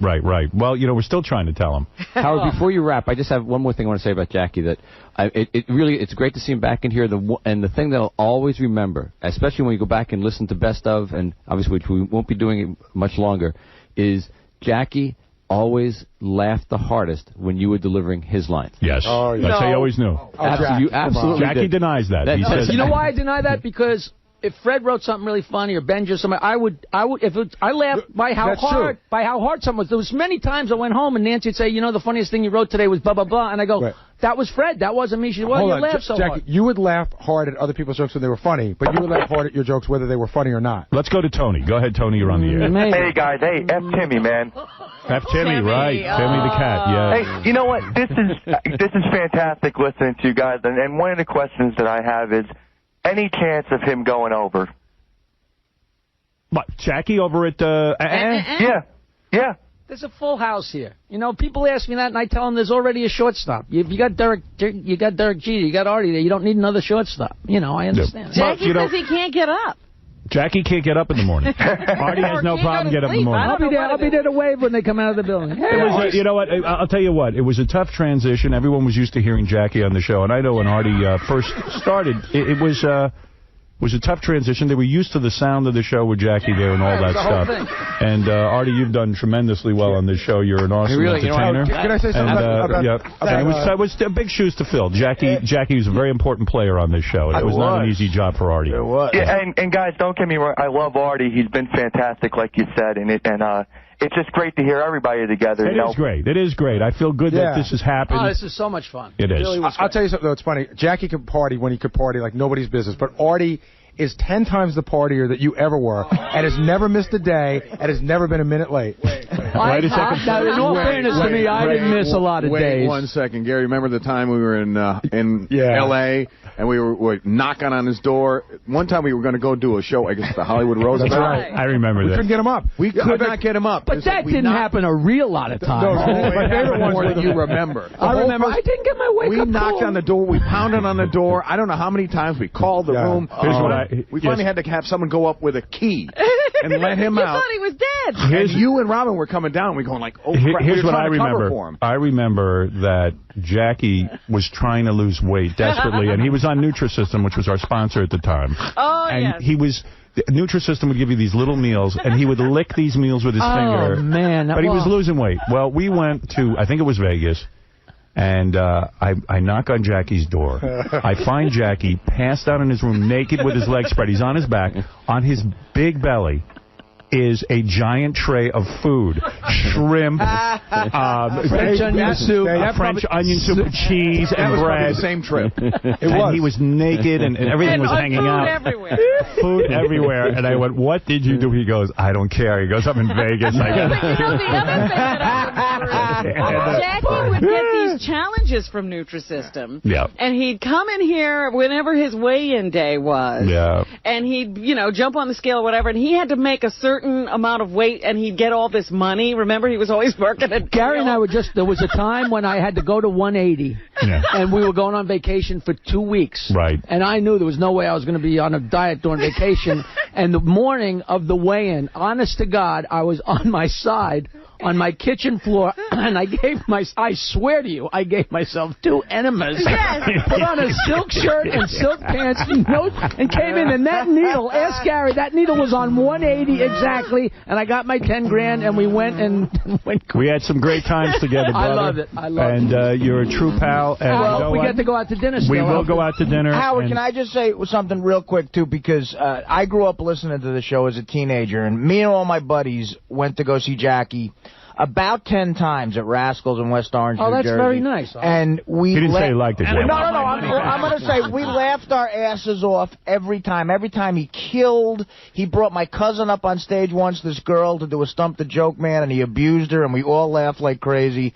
And it's an honor to sit in the chair you made famous, Jack. Oh, thanks, Artie. I love that's you. Very nice. I'm a big fan. Thank you. Yeah, and, this is an emotional time for us. We've put in a lot of time here on the show, and Jackie, huge part of the show. And it was great. I got to tell you, I loved every second of it. Every second. And I can't Except up until Wednesday. I can't even tell you how many contributions he made. There's too many. I know. We could go on and on and on That's with right. all of the Jackie stories. Fortunately, Jackie has a list of every contribution. Yeah. Yes, I have it right here. By the way, when you left, you forgot your briefcase with all your jokes. We still have it. Give it to Jackie. You're kidding. No, we've been holding it for 5 years. That's right. It was under the desk here, Jackie. Artie's been holding on to it. I didn't know what that thing was. Isn't it locked closed or something? No. It was never locked. I'll sell it on eBay. Benji, here's your money. There's finger cuts and jokes in there. Right. Oh, I remember the finger cuts. And there's too many memories, and I don't know how to end it, but other than say thank you for coming in. The 10-nail syndrome. Yeah. 20-nail syndrome. Whatever it was. Final plug.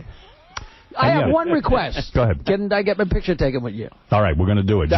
Jackie's Joke Master Jr. 1 and 2 available at all Bed Bath & Beyond stores. Jackie's Dirty Joke Machine available at all Spencer Gift stores. And see Jackie this Tuesday at Ferrara's in Point Pleasant, New Jersey. Go say hi to the Joke Man. For more information, go to jokeland.com. We got to take a break. Thanks, man. A lot of people I'm so glad I came in. Glad you came in, too. Thanks, Gary. Rob. Jackie, let's do it again in 2011. I'll be here. 2011. Why not? I'll be here. And thank you, Jackie. Thank you, man. All right, we'll be back right after that.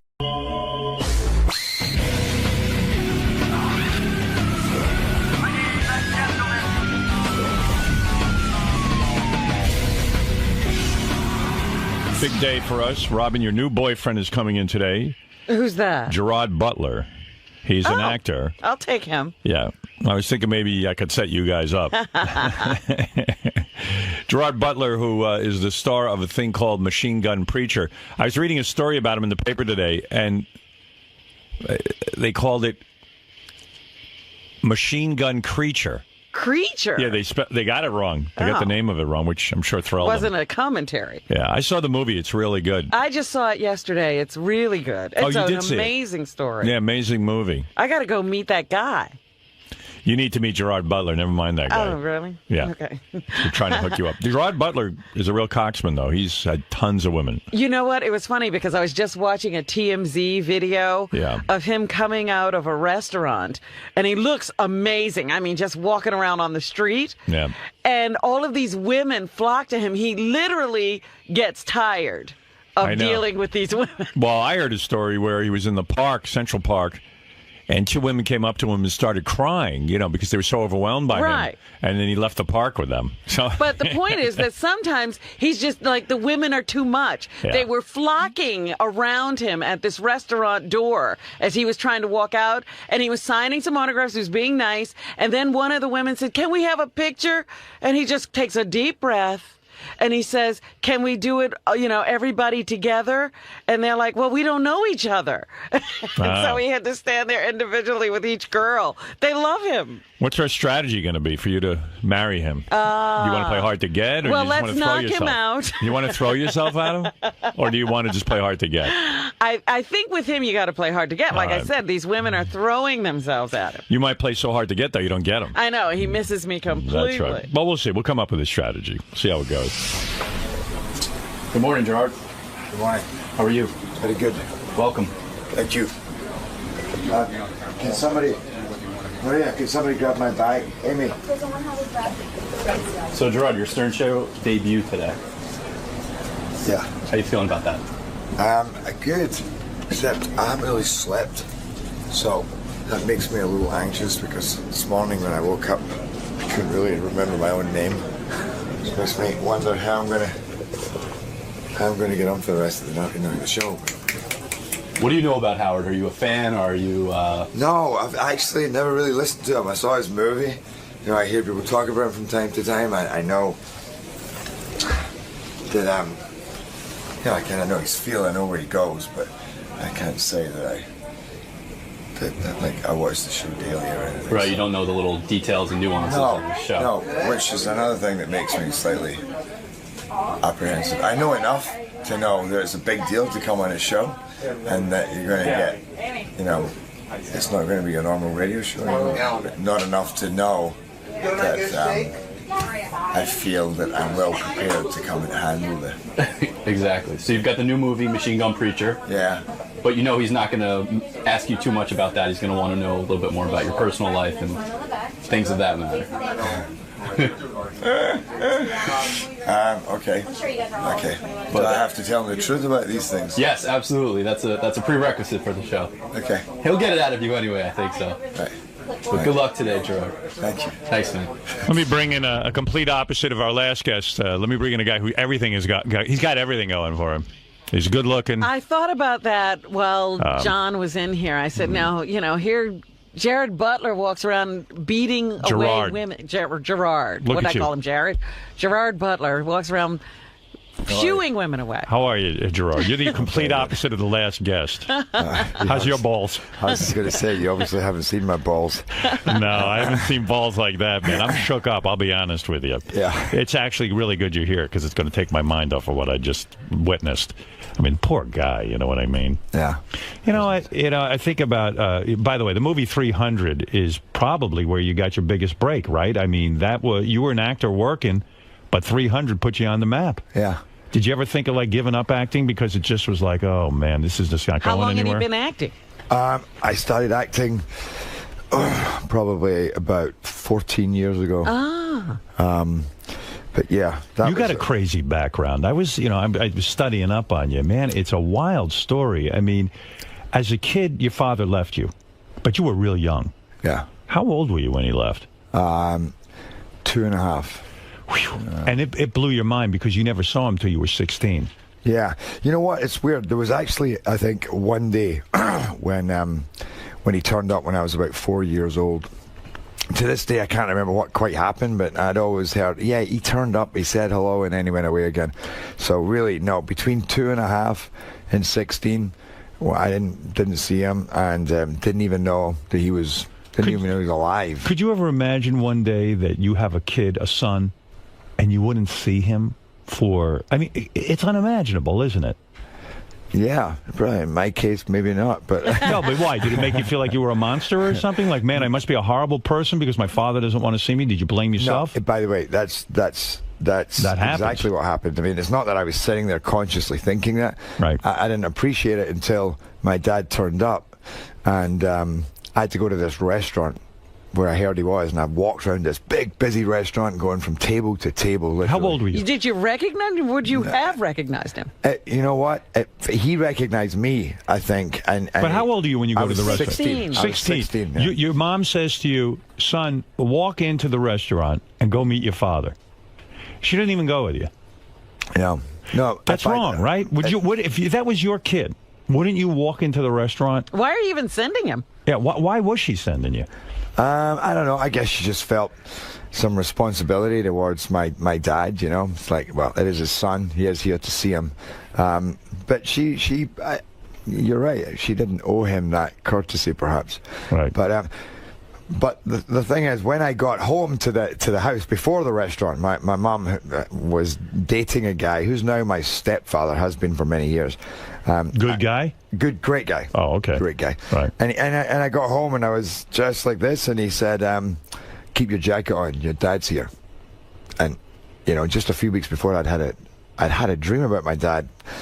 And I thought, he's dead. And I'd gone through to my mom, and I said, you know, he's dead, isn't he, my dad? He's gone. And she said, yeah, I think he's dead. He must, you know. Right, must be dead. I hadn't heard from him. So then to get this, to get this message there saying, keep your jacket on, your dad's here, as in, we're going to see him right now. How did this meeting come about? You don't see your dad. You're a kid, you know, you don't even remember your father.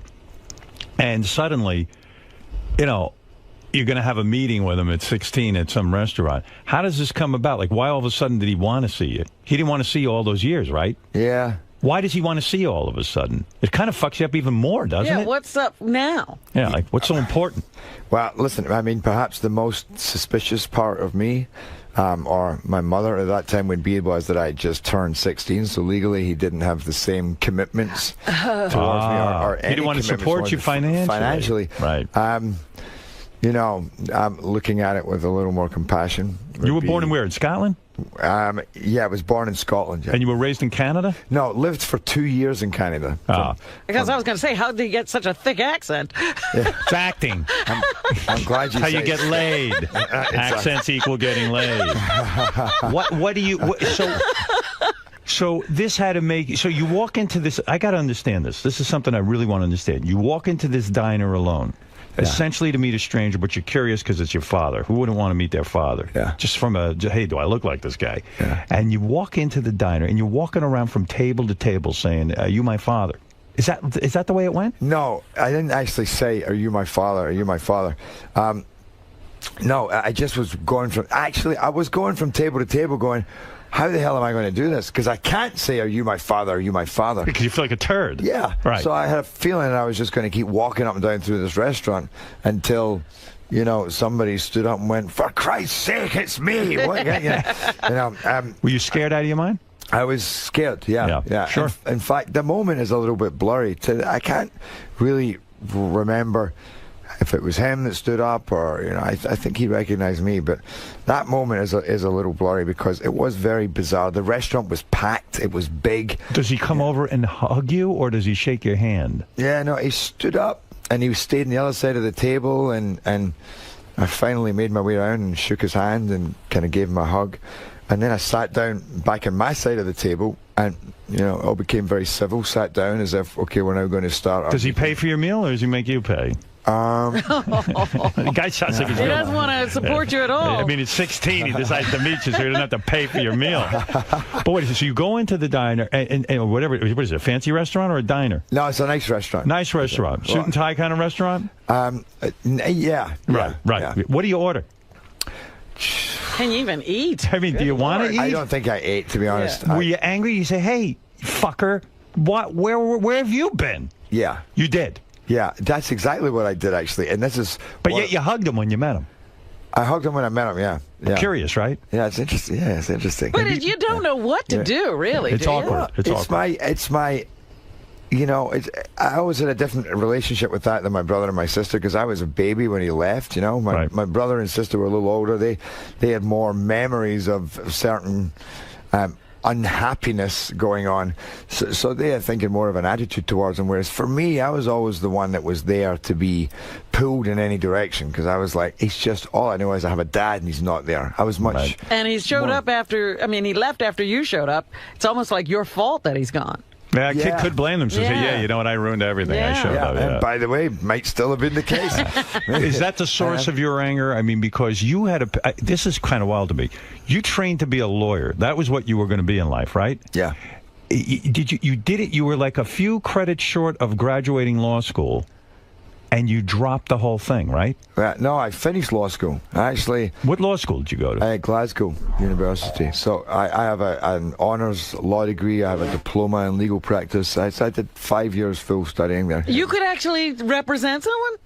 No, because what happens there, and I like the tone of voice. He's an actor, that's why. Why can't you represent someone? Could you represent, or did you lose your license? Well, no, I never got my license. Because you were fired? Yes. And why were you fired? I was fired because my father never loved me as a child. Oh, stop it. Okay, but wait a second. The actual event. Wait a second. By the way, we will talk about this movie. We're talking to Gerard Butler. It's Machine Gun Preacher. I've seen it. I'm going to give you a big recommendation. Fantastic movie about an extraordinary dude. It's a true story. But I got to understand this. So you're a lawyer. Right. You're practicing. Now, you know, you're working at a law firm. Yeah. What went wrong there? What'd you do? Yeah, what did you do to lose your law job? Well, you know, it's interesting because, in truth, all those issues had started way before that. I don't quite know how I got through my last 2 years at law school because by then I was already partying a lot and not really taking my responsibilities too seriously. Managed to get the last of the big jobs going. I took a year out. I came over to America. I was always getting in trouble. I was thrown in jail like a bunch of times. You were in jail a bunch of times? You were an alcoholic at that point, right? Well, you were drinking like crazy. Alcoholic? Well, I don't know about that, but I was definitely drinking. Just a drunk. You were drunk? You could say it. You were a drunk? Yeah. And what were you I a was drunk? a drunk, but I was not an alcoholic. So you were a drunken, drug addict, lawyer? And I wouldn't say drug addict at all. But you took drugs? I took drugs. Okay, you took drugs, yeah. Yeah. What were you doing, a little hash? What kind of drug? No, it was crack all the way. All the way, crack? No, joking. A lot of coke? Joking. What did you do? What was your vice? You know what? I don't ever really go into specifics there, but it was... It was wild. And none of it's... Well, yeah, but you know the funny thing is, at that time, it was a year and a half. There were long periods when I didn't do anything because we had no idea ever how to get our hands in that kind of stuff. It just, if you're living in Venice Beach at the time and your next door neighbor sells pretty much everything there is, it's hard to resist and feel sorry for, like, you know, a bunch of kind of bum students. You were a Venice Beach bum? I was a Venice Beach bum. So you would say that you sabotaged your own law career. You went berserk. And okay, you can joke about this, but it's got to be from your father leaving you and then showing up in a diner or a restaurant 16 years later. It's got to be, right? You're filled with rage. Yeah, definitely. There was some... Were you an angry kid? Did you get in a lot of fights as a kid? I got in a few. You were a bad kid. That's what it was. You know what? But yet he was a lawyer. You had to be. You were smart. You were a smart, bad kid. I was you know what? I was actually. I think I was a pretty good kid. I was a troublemaker like the rest of them. What kind of trouble? You know the kind of trouble when somebody is trying to seek attention. Yes. Are you like a football hooligan? I love my football. Yeah, from time to time. You're a monster. Good Lord, out of control. You know, in fact, my mum had gone to the convent, which was, a Catholic part of our school that had closed down. And I remember me and two of my buddies, the place was derelict, so me and two of my buddies spent a day pretty much knocking out every window in this place. And so proud of ourselves. And then look what we just did. Yeah, and then two guys came and we hid, and then they found us and they grabbed us, and then we were walking away, and then I ran away. And I was so proud of myself that even under capture I escaped. But I knew that they were going to tell me, and that my mother was going to find out, and it was, to this day, you were a nightmare. The most horrible few hours I've ever spent in my life. I thought I literally thought. Here's what you said in various interviews on drinking, on your drinking crazy days. Oh my God! Here you go. You ready? This is how crazy research this gentleman. Was done on you. This is research. In fact, there should be a movie about your life. Forget this other guy. Forget this other guy. How the hell did you become you? When you were drinking, okay, Gerard was known to jump in front of moving cars and smash bottles over his head. Oh. He ended up in prison many nights. Gerard once stood on the edge of a 46-story building and also hung drunk from the railings of a cruise ship at 5 in the morning singing "We Are Sailing." Yeah. Were you suicidal? What sounds like it when you put it like that. It sounds. You're lucky to be here. You could have killed yourself. See, if I looked like you and I had your kind of acting ability and a law degree, I would be on top of the world, and yet you weren't. Yeah. So when you're a lawyer, did you ever act up until then? Fired? Oh, from the law firm? Yeah, we never even. He's fucking hanging off a ship. You'd fire him. Who's gonna ask him to represent him? Seriously, why did you get fired from the law firm? And if you could sum that up. Well, the law firm. Yeah, that was interesting.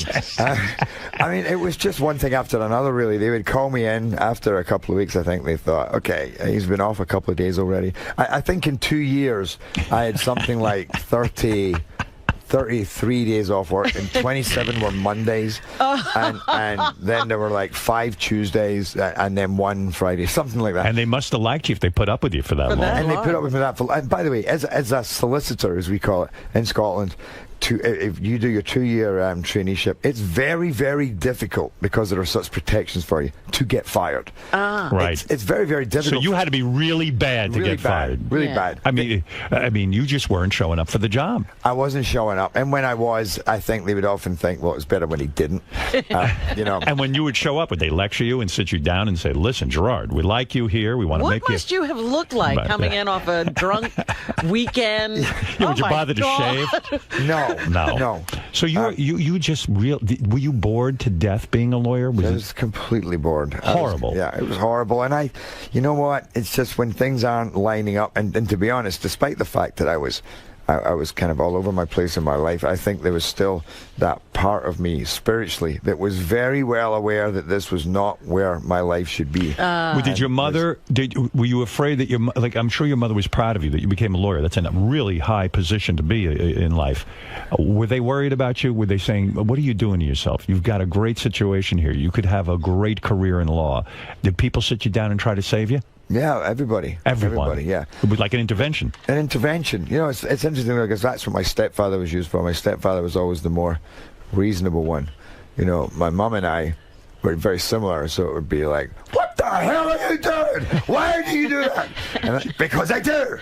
What's your problem with it? So when you decide, I guess you must have decided to become an actor after you got kicked out of law. Is that true? Yeah, the next day. The next day you decide. What do you do to become an actor? Had you ever acted in a school play? Yeah, I had done a bunch of stuff.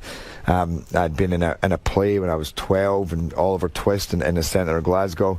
And then I had been at the Scottish Youth Theatre, which was a 5-week residential course. So acting was always sort of in the back of your mind? Always in the back of my mind. Yeah, but you probably thought, how the hell can I become an actor? I've got an accent, isn't that? Absolutely. But speaking of the accent, they do films over there. When you do a movie where you got to play an American, is that easy to get rid of the accent, or you got to study for hours and years or whatever? Get a dialect coach. I get a dialect coach. I have a dialect coach right now. His name is Jerry Butler. Because if I had to go to Scotland right now and be, you're not doing pretend, this accent, are you? Hey, how you doing there, mate? I don't even know hey, man, what's happening? I couldn't do that. I couldn't pull that off in a legitimate way. When you're called upon to be an American, is it easy? Do you get trepidation? Do you get nervous? No, not when. Yeah, I do.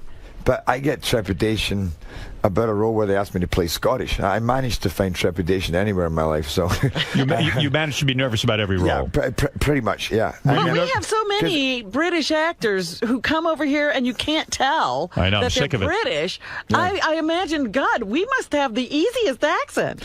I think it's a mixture of it. It's not the most difficult accent, and also we grew up steeped in you know, American culture, American television. So we hear the voice all the time. So it's pretty much there in your psyche, you know, and it goes in through osmosis. So when you go to do it, it's not as hard. But could you do it now? Because this is throwing me off, this accent.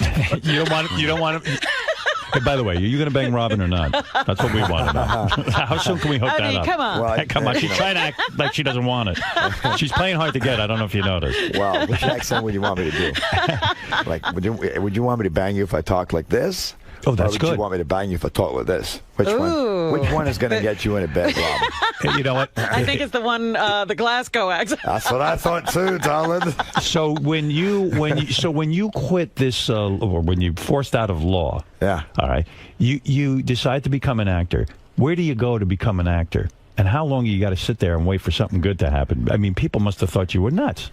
Yeah. I mean, you're a good-looking guy. He's gone off the deep end. Were you getting laid like a motherfucker when you were a lawyer? I mean, did you get a ton of women? No. You didn't? Well, I got a few. But not a lot. But not a lot. Not the quantity you get now. No, because to be honest, I was broke a lot of the time because you don't earn much money as a trainee lawyer. Yeah, but a good-looking guy like you. I mean, I've read stories about you. I don't even know if it's true. That you were in Central Park the other day. You're walking around. 2 women came up to you crying because they were so moved to be near you.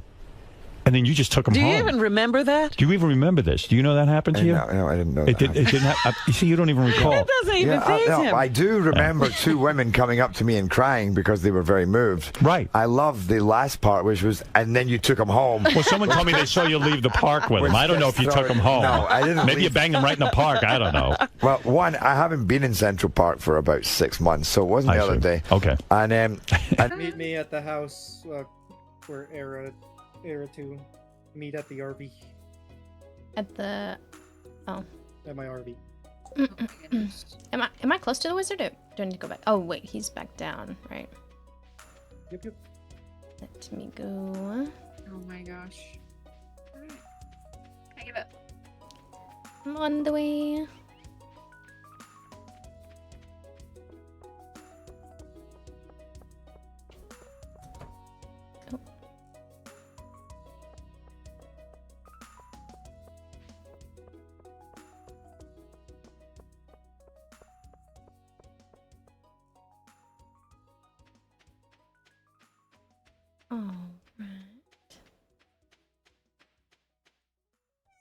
Okay, I am here. I don't see you. I'm right here. Oh, there's you. Okay, let's go.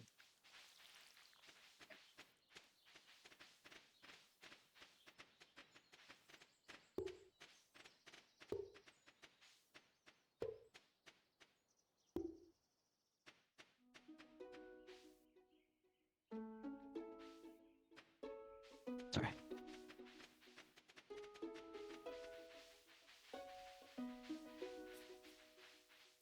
I'm gonna meet this person. There's this lady too. Jazz. Oh. You can't really buy much from her. Tilapia.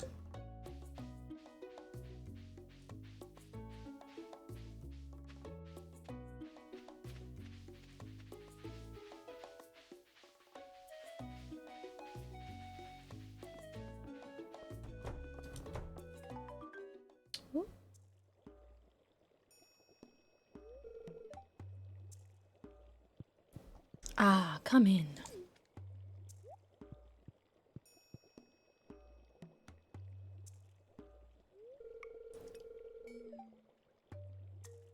I am 𝗦𝗵cie𝘄𝗿𝗱, seeker of the arcane truths. Mediary between Man, this physical wizard talked too and much. ethereal. Mm-hmm. Master of the 7 elements. just skip 'em. Keeper of the sacred... you get the point. Yeah, I know, yeah. I mean, I already played so much of this game that I don't need to listen to what they say. What is this? Oh, can't pick that up.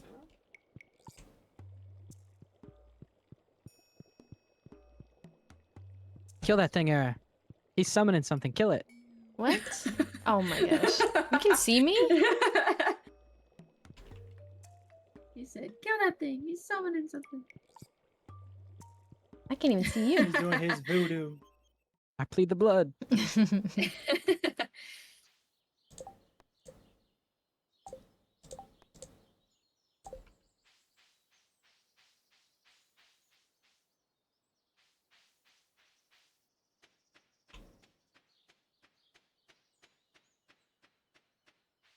There's a lot of trees and grass still down here too. All right, good to know. I'll go back.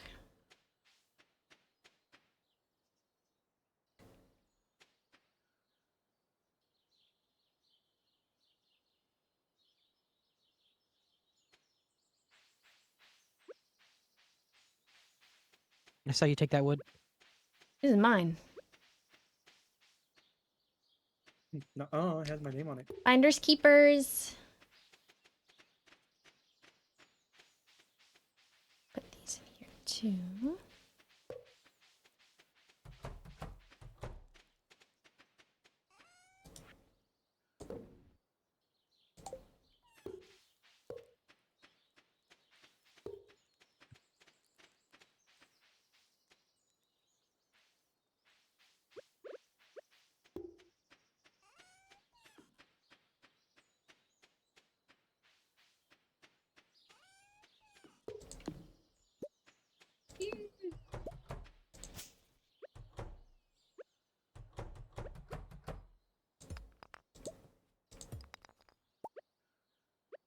Well, I made us a little fence for our garden spot, and I put little torches on it. So we can see when we come in back to the whatchamacallit, the farm.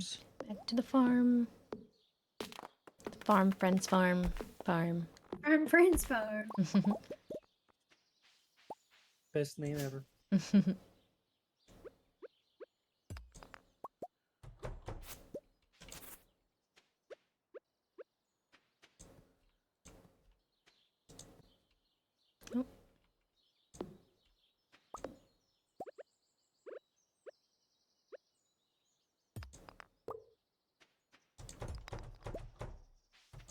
I put a gate on both sides of it.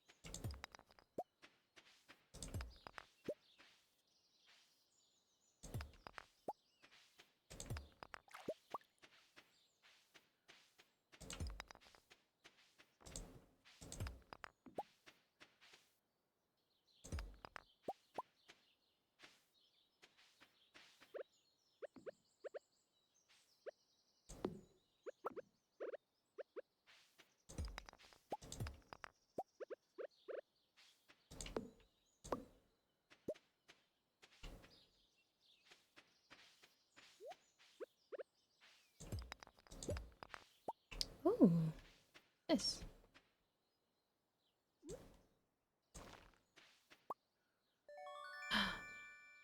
A geode?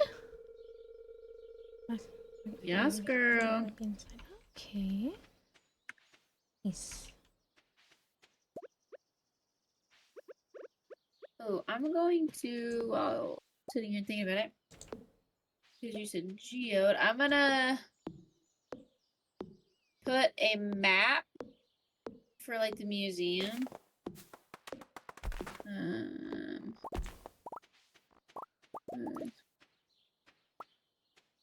You'll see what I'm saying. So when we start donating to the museum, we can like place stuff. Okay.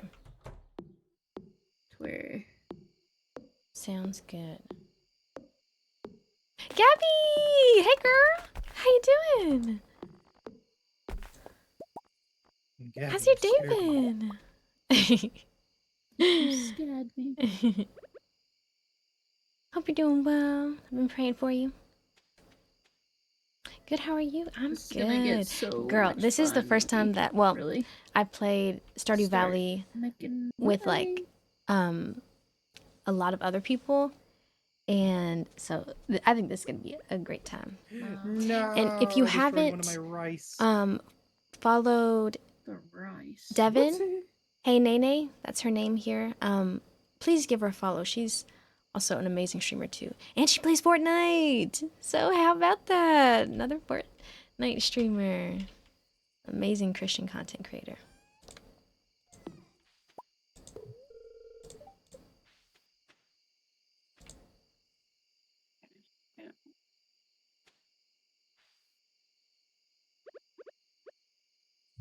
Does somebody need tucking in? Does somebody need tucking?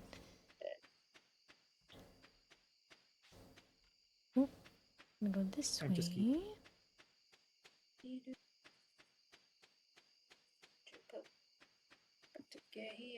Oh.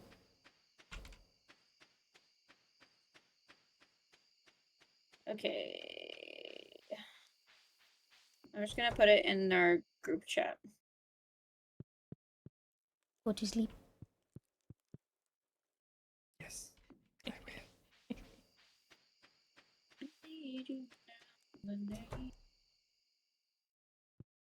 I don't see spaghetti on display anywhere in there. I know, it's a travesty. It truly is. Travesty, I tell you. Sweet. Go here. Aw, Batman! Batman!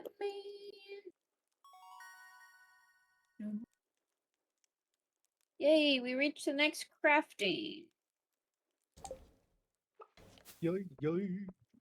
Now I can make a scarecrow for our little. Oh, please. They're eating my plants.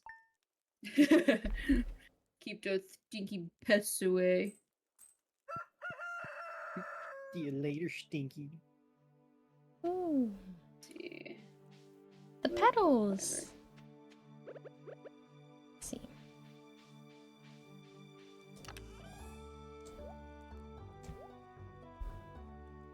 Some wood. Uh-oh. Does anybody have wood? There's a crow! Okay. Don't worry, I just fought him off. There should be some in the crates. Okay, I gotta go check on my clothes in the washer. I will be right back. Okay. My goodness. I shall be right back. There was a crow here. I had to run and get him, but I'll build the scarecrow. I just gotta get some wood.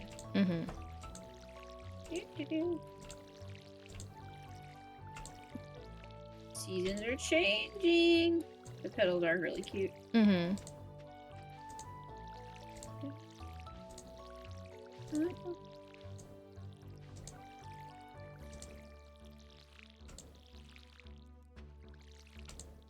Uh-oh, I ran out of water.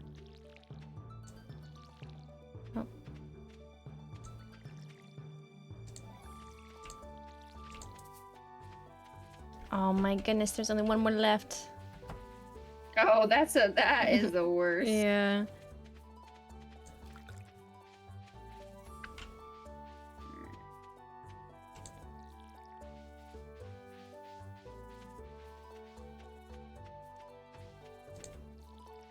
Right, nice.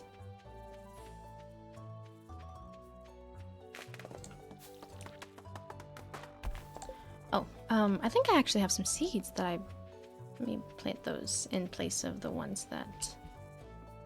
I keep getting a thing that says you've got some ideas. Just what that means.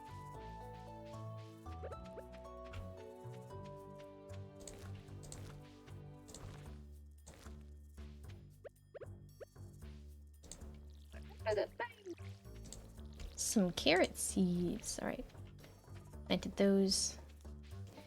Perfect. Don't know if you guys know this, but this is a little hack that I like to do. The tree seeds, I'll if I need what's it called? If I need material, like wood, I'll just come down below the farm to the forest and try to get wood, and then I'll just use the seeds that I get. If I get any, like acorns or anything, I just plant them down here to regrow more trees. Okay. Sounds good.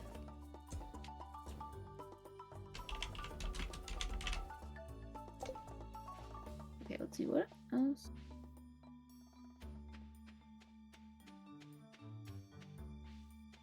Down. Actually, I'm gonna change this. Where's Marnie at? Okay, cool. I guess she's not working today. The buns. Upload my name, Lazarus.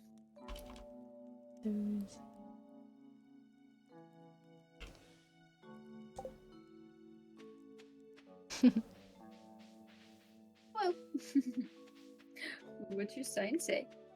Oh, that's so cute. I love that. Gotta make sure that it's clearly identifiable. Yes, I did. I did make another sign. That is cute.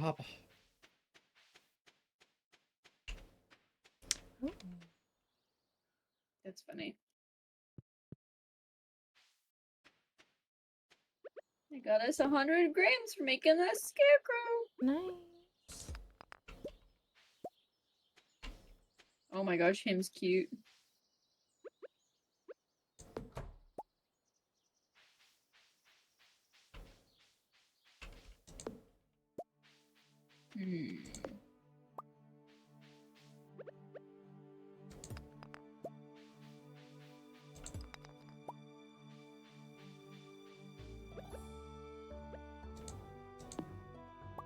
All right, let's see.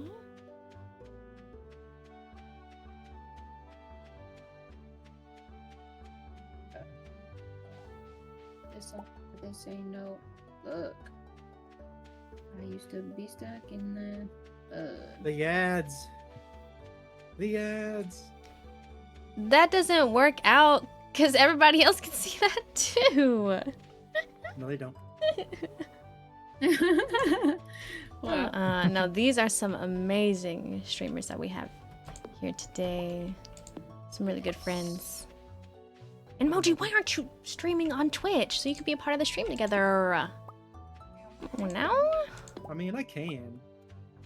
But I just, because I was already streaming on TikTok before you guys got on. Yeah. Do they have something like that on TikTok too? No. Oh, wow. No. I wonder if they're gonna start It that. is unfortunate because TikTok is really easy to stream from and streamline and really nice, but I feel like they just gotta. I'll stream on Twitch next time. I promise. Okay, sounds good. Diggity dog problems. Alright, I'm missing. I need to talk to one person. One person. Oh, I forgot to talk to everybody.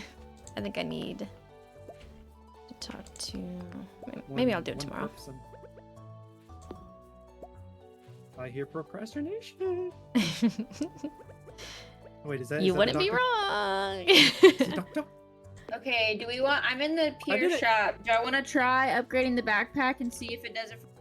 Yes. Yes. Okay. Oh wow. Well, it's good that you have the space, but that is crazy. Did it not work for everybody? I don't think it did. No. No. What? Well, what the buns? Now we gotta get it for everybody though. Because honestly, we can really start racking money once we start doing that. Exactly. Yeah, Into it the did mines. it did it. You only got it. Red. To the That's I, okay. to the P. That's okay.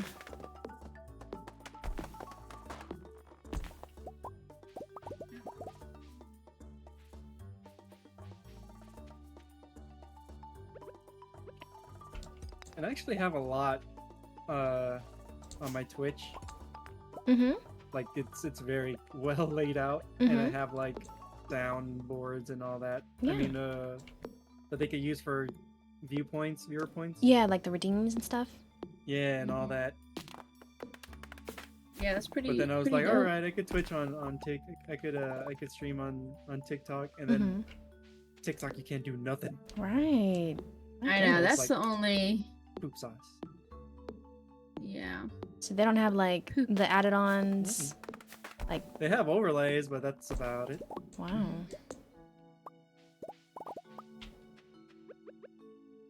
I have my own emotes.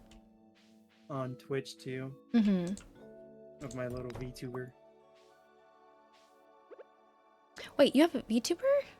Yeah, I'm a VTuber. I don't show my face. Oh my gosh! Wow. Yeah, that's His why on is TikTok. really On cute. TikTok, you can see it. Like it's Yeah. my VTuber, and that's the same one I use for for Twitch. Okay, I'm gonna talk to you. I got some questions for you.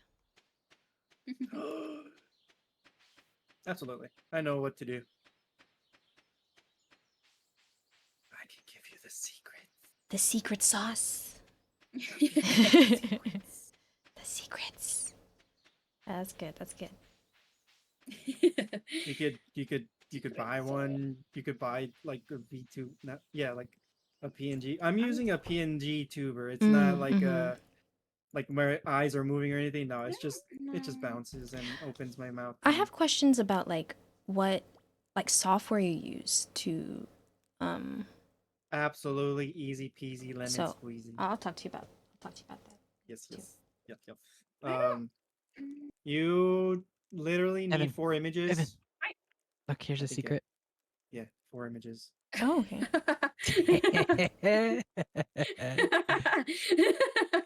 That's pretty good.